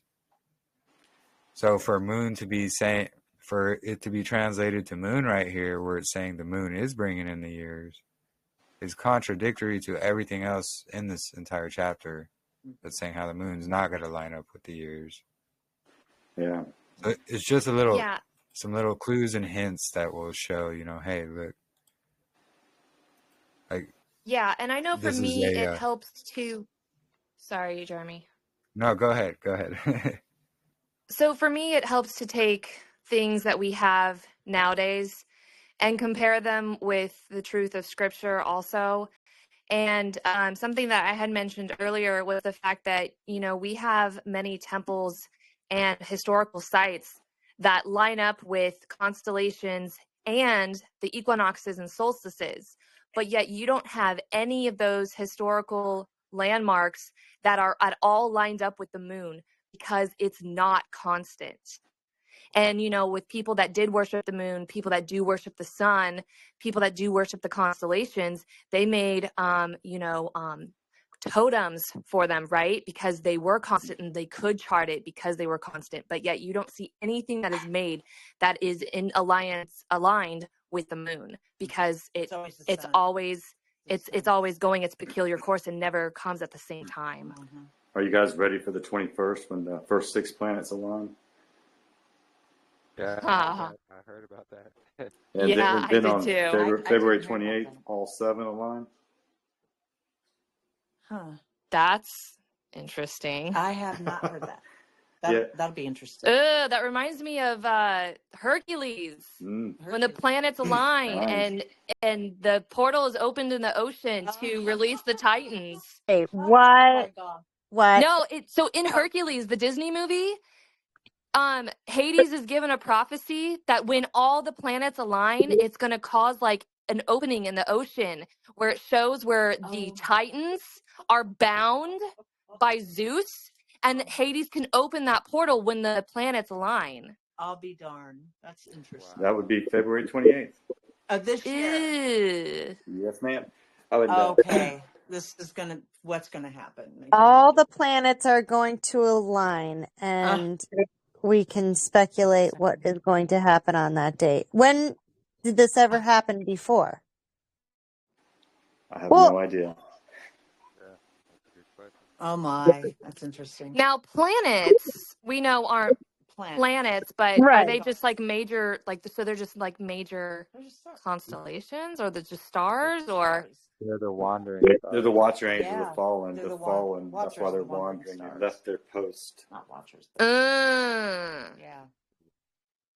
And so when they are moving in a straight line, what is that supposed to represent? Yeah, it's supposedly opening a portal. Maybe they are in the process of opening an actual portal. Oh my. Brad, what's your take?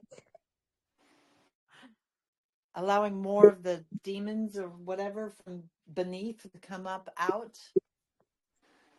It may just fuel the alien deception. You never know. Uh-huh. Now, what's They your have take been. on the millennial reign, Brad?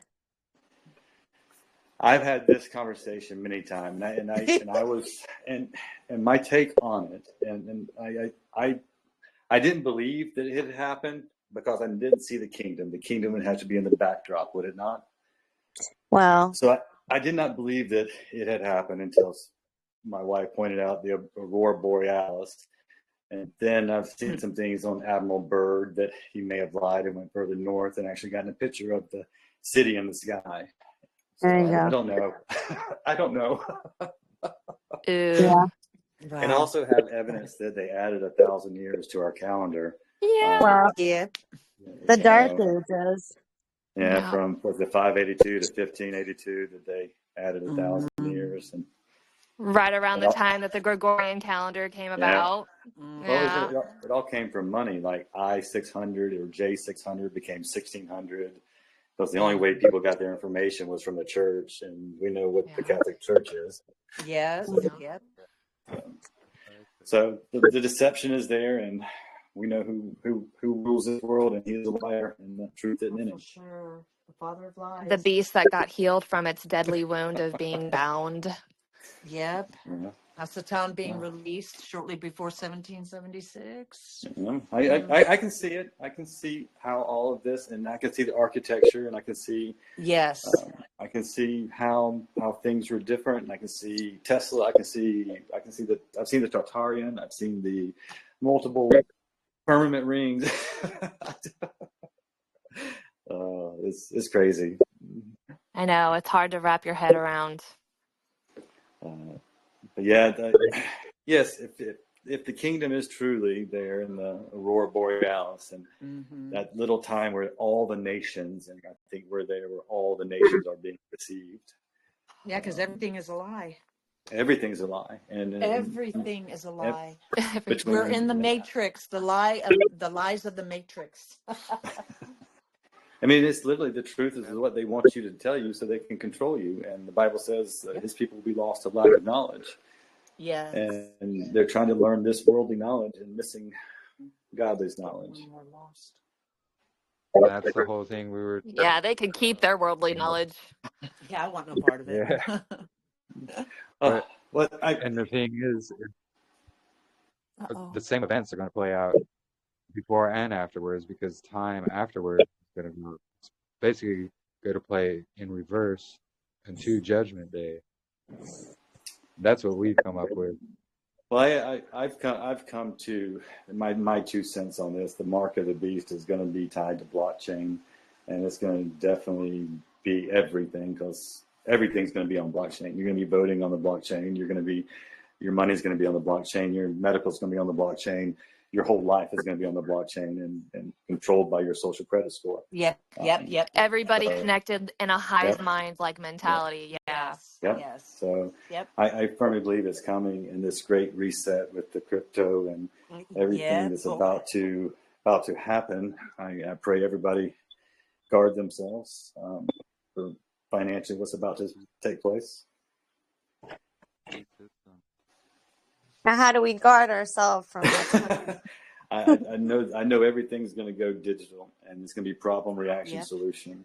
And if everything is true, then we're going to have a cyber attack that's going to take out stock markets, take out bankings. The banks have already switched over to the crypto, the XRP ledger, and the network. They're already running all of this stuff, but the show must continue, right? So they must crash it before they can bring it back. Exactly, it's that whole B system. Yeah, the B system, and they're going to give problems. They're going to make people buy into this as a security blanket because they lost their 401k in a cyber attack. The best way to protect it is crypto. Because let's go CBDC. Let's go everything. That's why they make everything seem so cool and up to date with this thing.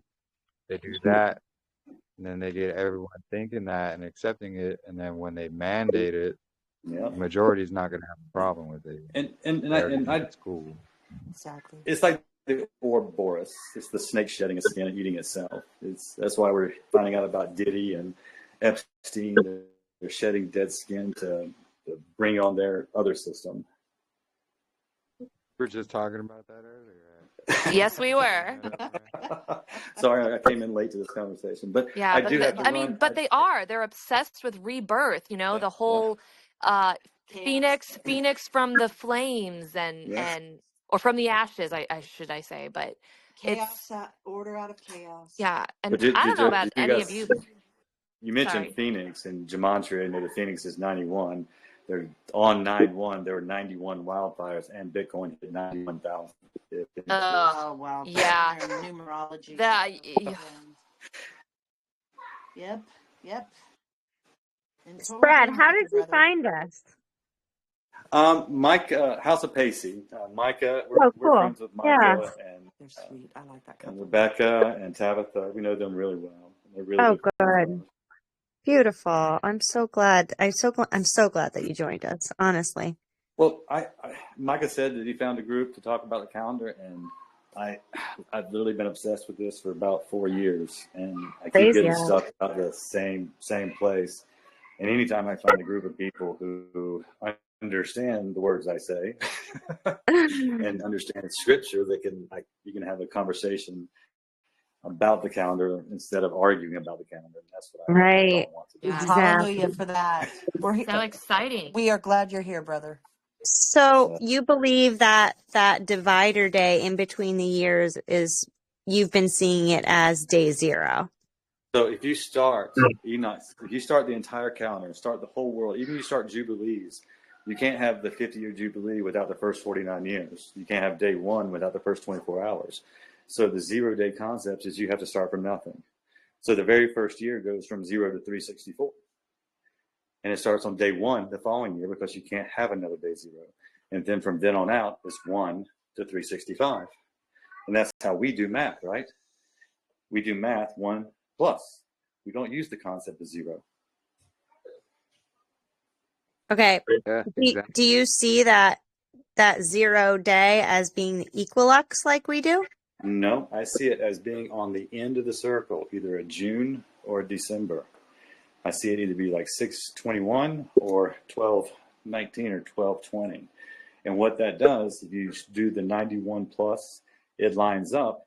It floats the equinox, believe it or not, between 3/20 and 3/21. It moves it between 2 days, and that's because of leap year.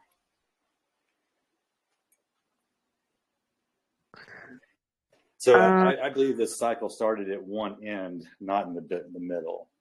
I believe when y'all turn the clock on, it's had to start from the inner circle or the outer circle. So I will say the first portal is in the outer circle. Circle, yeah, that's what I'm thinking. You started from 1 and went in, and that's the longest path. It is, but that also puts us in the colder months, and the beginning of the year, the head of the year, is in spring. So, like, it may be the head of the year, but not day 0. So that's where we found. Well, can't hear you, Jeremy. Can you hear me? Yeah, we can. Yeah, now. Okay. Yeah. So that's where we found something different.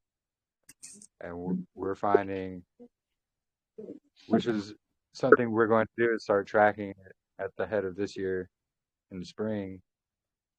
But, the equinox is always going to land on March 20th. And this can be verified by many brothers and data. And I can look at a globe.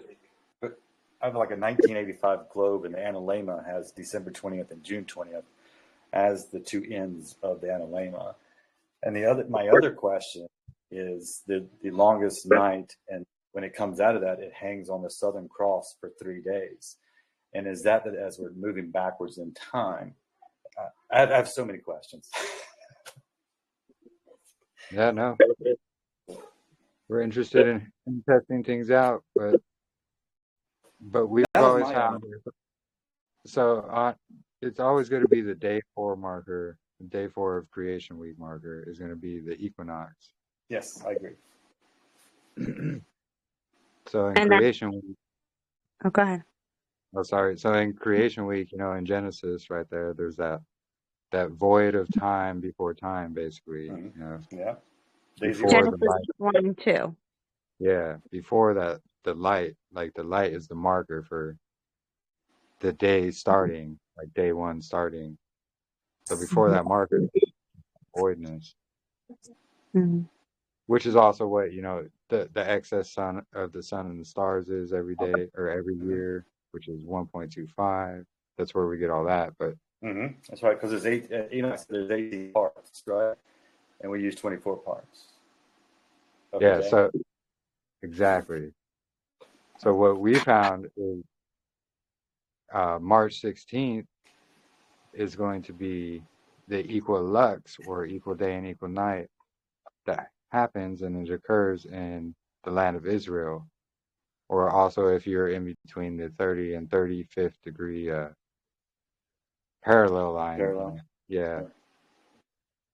So on that day, it's always going to be an equilux there, which we are proposing is going to be the marker for the divider day that happens, like the heavenly marker. Yeah. And I guess that's our whole goal, is to find day 1. Anybody looking for day 1 loves our Father, I have to say. Yeah, well, that's it. So day 1 is always going to be March 16th every year, and then Babylon marks it as St. Patrick's Day. Yeah. They do actually. Well, there's April Fools. Remember them? That they had the wrong calendar date too. Yos. Mm-hmm. Yeah. Now, does anybody have the R.H. Charles version of the God Culture's Enoch? Anybody have that book? No. Yes. Okay. So when you're looking at that book, he kind of gives like a picture of the sun traveling through the portals. And when it kind of gives you like a visual, because I don't know about you guys, but I'm extremely visual. It's hard for me to see something in my mind unless it's on piece of paper. So what I thought was interesting is you have the 6 portals, right? And so we're talking about the first, what page is this on? Okay, so those who do have it, it's on page 192. And it shows the sun going through the portals during the different seasons.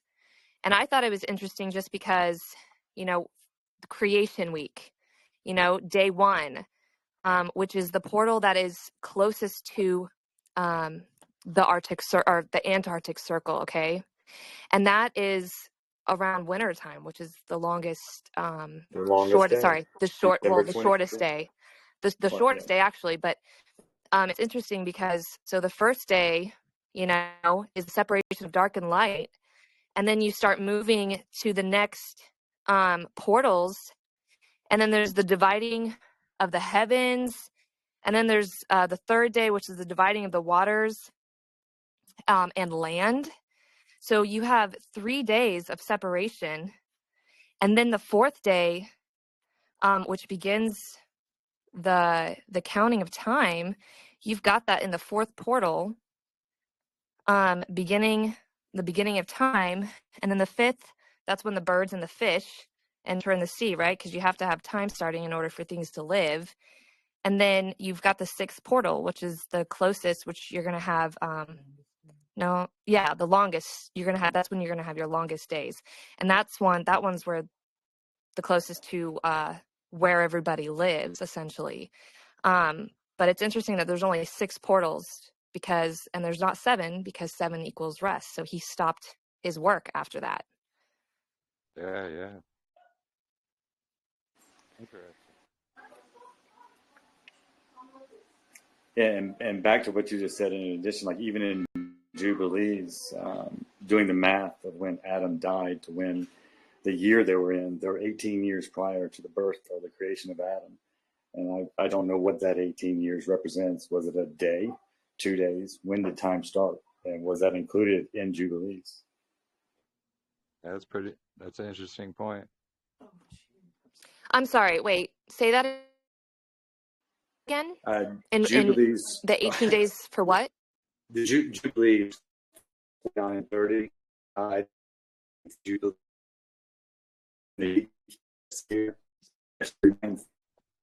No.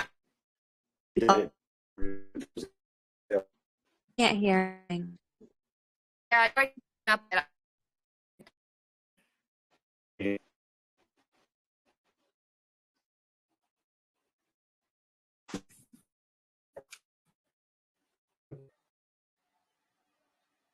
Did we lose him? No. I'm still here. Can you hear me? Hello. Yeah, I hear you now. I don't know what happened. Can you hear me now? Yeah. Yeah, we can hear you. But I was talking about Jubilees. Yeah. Adam died in the year 948 at 930. I wonder why they told us that. That's an interesting point. You said it was Jubilees 30? 4, 29, and 30. He died in the 19th Jubilee, 7th week of years, in the 6th day, or 6th year of that. Yeah, because he was just a few years shy of the 20th Jubilee. 2 years, two years shy of, yes, being year 950. That's correct.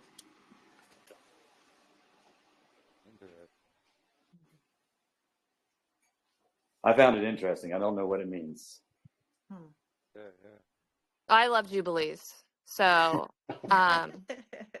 well, if you love Jubilees, if you keep going further, in the year 1250 is when the fallen angels came down.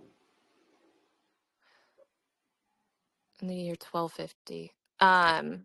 You're talking about in the days of Jared. Yeah, I'm talking about that's when the year, according to Jubilees, when the fallen angels descended, it was in year 1250. 1,250? That's correct. Interesting. Now, I was trying to use Jubilees to map out some of the calendar by starting with those days of 0, and it got muddy quick.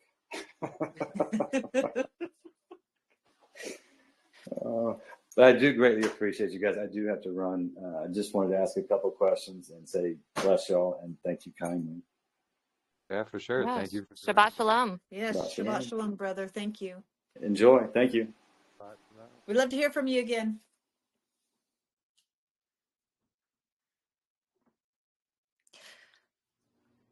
Yeah. So he seems to have the same mindset. Yeah, exactly. It's interesting that he wants to count the 0 day in the middle. I still don't really understand how he came to that conclusion. Yeah, I know that was my thoughts as well, because Enoch is also talking about the equal day and equal night being, that separation of the years. Yep. So I don't know. It wouldn't make logical sense to be on the solstices. No, not at all. Yeah. Yeah, I wouldn't agree with that point of view, but I mean, he sees the divider day, so. Right. And sorry, go ahead. Oh no, he's also seeing, a lot of the same stuff we do as well. Yeah. I do kind of like the term day 0 though. I think that kind of, like he said, that's what we use in math, like when we count, it's even on like a counting chart that people have at school, it starts with 0, then 1, then 2, then 3. Yeah. I was actually thinking about that a couple of weeks ago. I'm like, it's just like a 0. The 0 being the divider day. Yeah. Uh-huh. So it's a 1 through 7, but then there's a 0 in there at the head of every year, you know. Uh-huh. Uh-huh.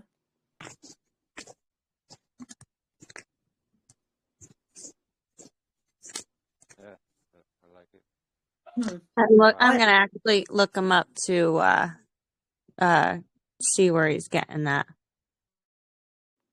Well, I hope he pops back on and joins us every Shabbat. That'd be nice. Yeah. Definitely always need a different person's perspective for sure. Sure. Yeah, because from my understanding, what he was saying is day one is going to be on one of the solstices, which it wouldn't add up to me, like scriptural wise. Yeah, I was a little confused when he said that, but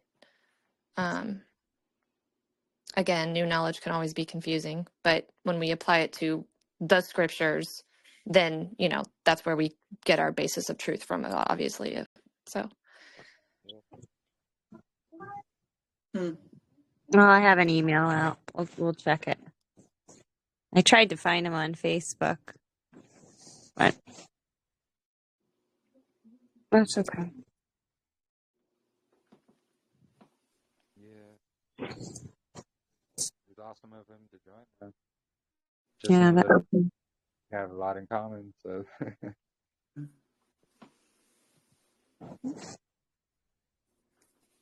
Yeah, it's always an awesome discussion. Yes. All these gatherings. It's been such a huge blessing for us. We just love and appreciate you guys. You're definitely our family. Praise y'all. Same with you guys, 100%. Hallelujah.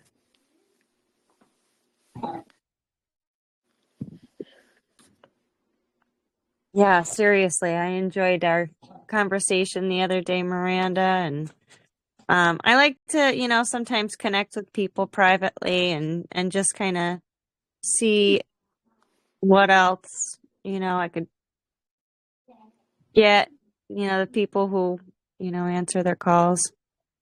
So that's, Oh yeah, I love talking on the phone. I think that too much can get mistranslated when you're, you know, messaging or texting people, and I just feel like it's so much more personal when you're able to hear somebody's voice and, you know, hear the dialect and everything. I think it just makes it more, personal. Absolutely. Yeah, which is what I think kind of went off on our conversation the past 2 days. I didn't like the wording that people were making this new information that was coming out. Like all of a sudden you're not a noble Berean if you don't, you know, understand what she's talking. I didn't understand, and that's where I'm really hoping that I could connect and actually hash it out. Like talk to me about this. You know, I was so blown out of the water coming in. Like, what just happened?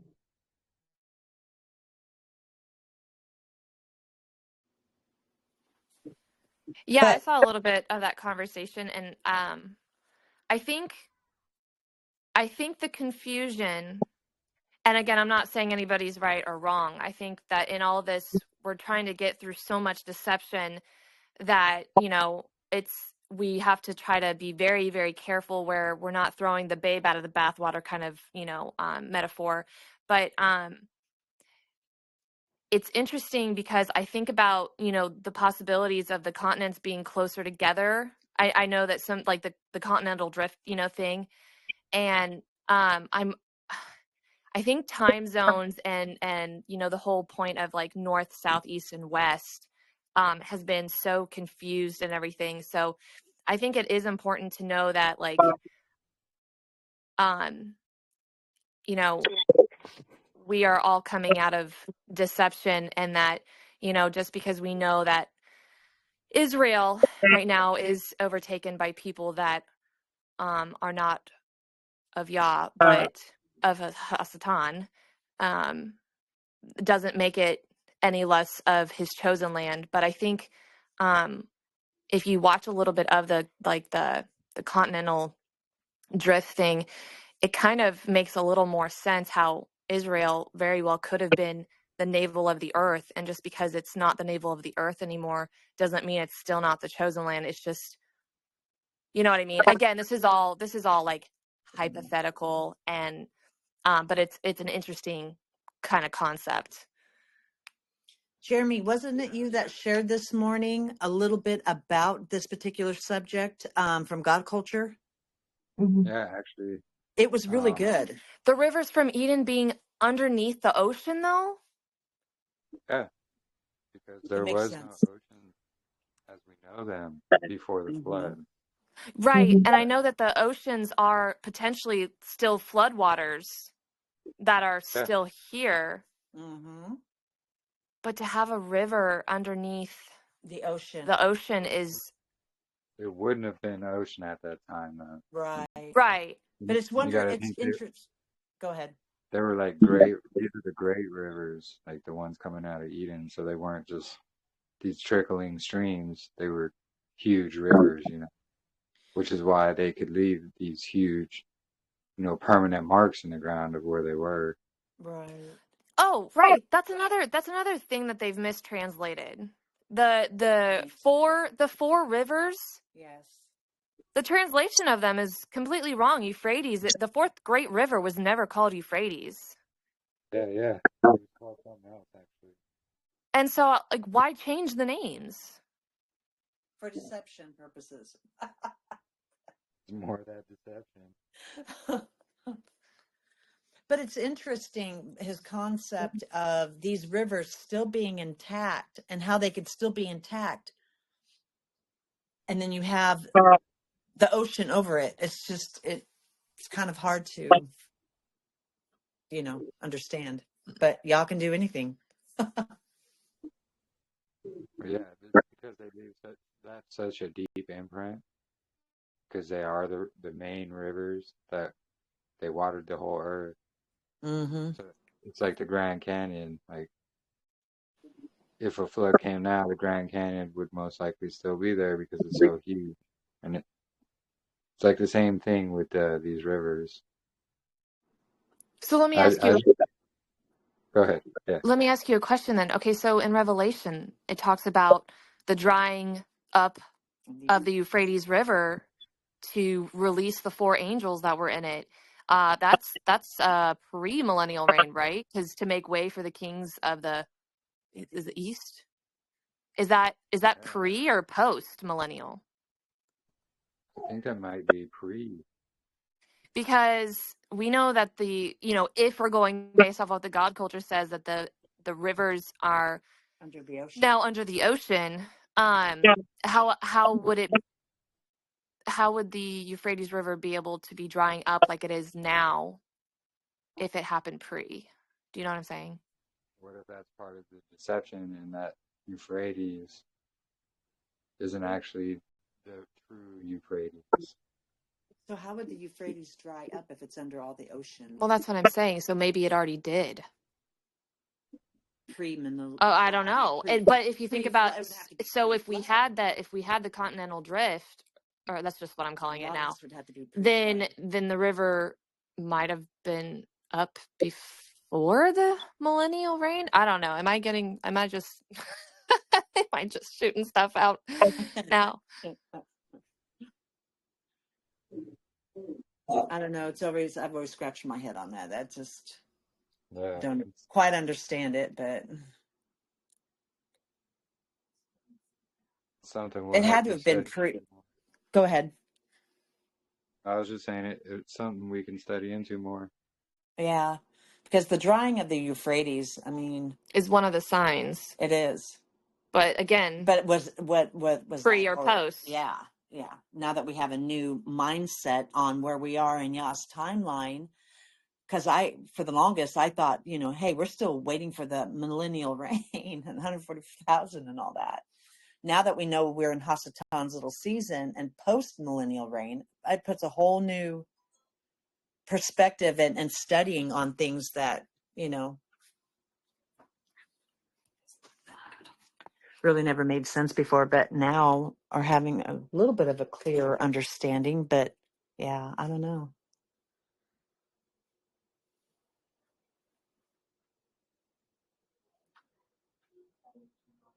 Yeah, it's all interesting to think about. Yeah, definitely. It's something we'll have to study out deeper, definitely, for sure. Well, like I said, with us now being in Hasatan's little season, and then the next thing that comes is the throne, or the great white judgment, throne judgment, and then supposedly Armageddon, and then everybody that is not found written in the book of life gets thrown into the the lake of fire. I don't know. Oops, all these are going off. I don't know. There's so much we have to unlearn because of previous indoctrinations. Oh my. Yeah, Thank goodness I unlearned a lot. wasn't. Yeah, thank goodness I wasn't totally indoctrinated in a lot of other things. Praise Yah for that. He protected me from that. But this is all part of coming out of Babylon. I mean, man, it just goes so deep.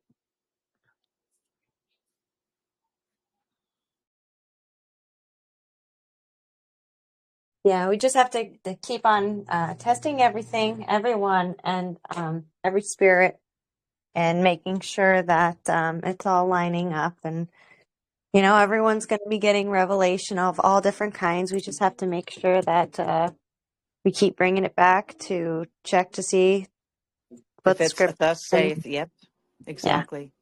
as long as we Exactly. have that anchor. That's Exactly. it. And not just to grab on one or two scriptures and base everything on that, but to grab all the scriptures and then let it interpret itself in regards to whatever subject we're studying. Here a little and there a little, precept upon precept, line upon line. Absolutely. And making Yeah. sure we're not trying to fit shapes into the circle. Different shapes into the circle. Yeah. A very round hole and a very square peg. Right. Oh, gosh. Oh, goodness. Yeah, truly. It all goes back to that circle. Hallelujah for the circle. Mhm. Yeah. My.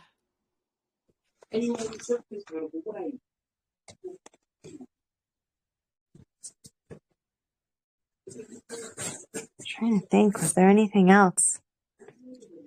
Yeah, I I was feel thinking. I had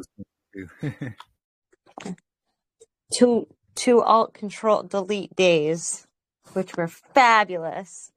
That I but I can't think of anything right now. I haven't been really looking.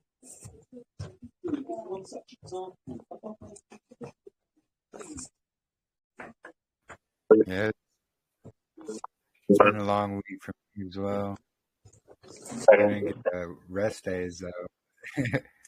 It's awesome that you got some rest, but I'm glad you feel a lot better.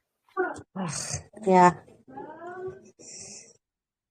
Yeah. Thank you. Praise yeah. No. Yes. I Definitely missed a the reset. beginning of that. You were sick, Katrina? Yeah, so my daughter came home with the stomach bug that I'm trying to figure out now how like I don't believe in contagions Right. for some reason, but this was definitely contagious. Like as soon as she got home with it, we find out that the adulterous wife, his adulterous remarriage person, she was sick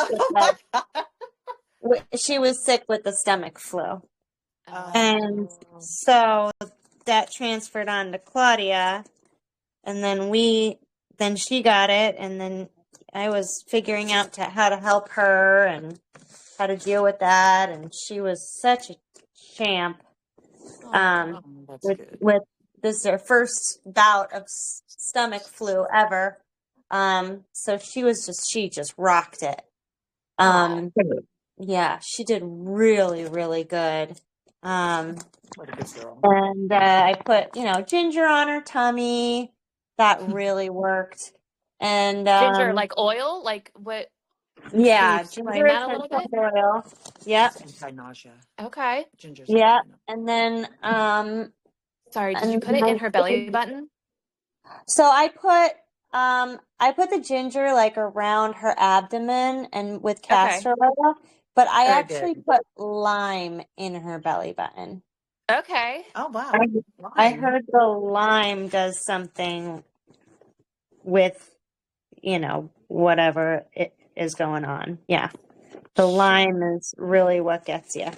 Man, it sounds like she brought what my mom, my brother, and then my sister and her kids all got. So we all got together for a weekend, and I had to help my mom. And what's crazy is I was kind of on like a 17-hour fast for like 4 days, and it wasn't like I just wasn't hungry. And I just kind of ate when I was hungry. So I was only eating one meal a day. Yeah. And I was also drinking hot water and lemon in the morning. Right. Yeah. And Perfect. drinking a lot of, I couldn't stop drinking water for those like 4 days. And like, I was so surprised that I did not get it because everyone else Oh, around me wow. got it. Yeah, I know. And I was like, it was super contagious. Yeah, it was very everyone contagious. got it within 24 hours. Yeah. And I was like waiting for myself and my family to get it, but we didn't. Praise ya. Praise, yeah. So Miranda and her family didn't get it, and my youngest daughter Charity didn't get it. Yeah, she didn't get it. But her boyfriend Jacob got it the worst. I had it, and it wasn't fun for the first several hours. But oh my goodness, he got it really, really bad. But yeah, it was a stomach and an intestinal flu, where it was coming out of both ends. It was terrible. That was my son's, so that was pretty messy. It was extremely messy. Yeah, it's I not fun. had diapers because he doesn't really understand, Yeah. Yeah, I'm gonna have to have Depends on hand just in case.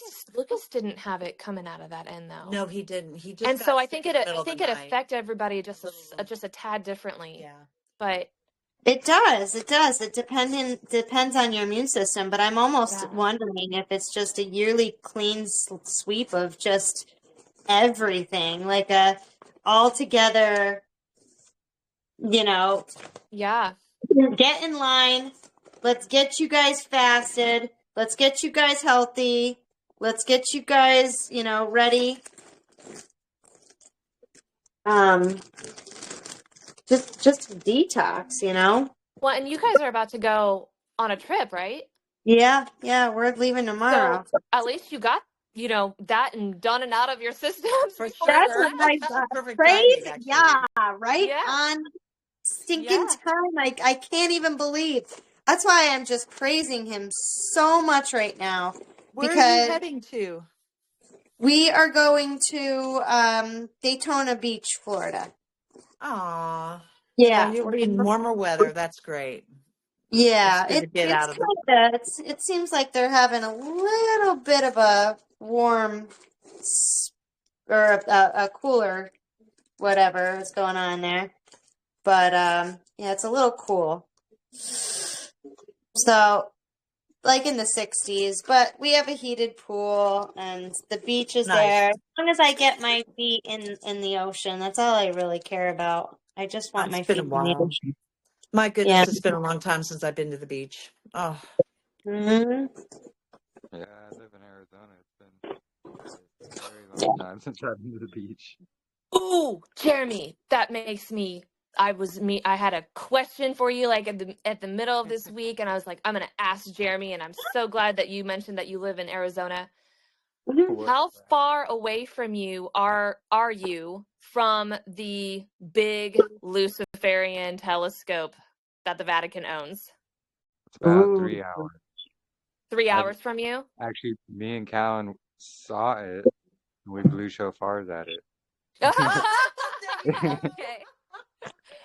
Because I was like, Yeah. I am trying to rack my brain to try and think why the Vatican would set up a telescope in Arizona of all places? Why wouldn't they do it There's a reason closer? why they picked that spot. Like, why Arizona? Well, that mountain, according to Native Americans, is one of the sacred mountains. Yeah, I heard. But why? Is it because there might be a portal there? There's actually natural hot springs, like literally right there as well, all around it. Really? Yep.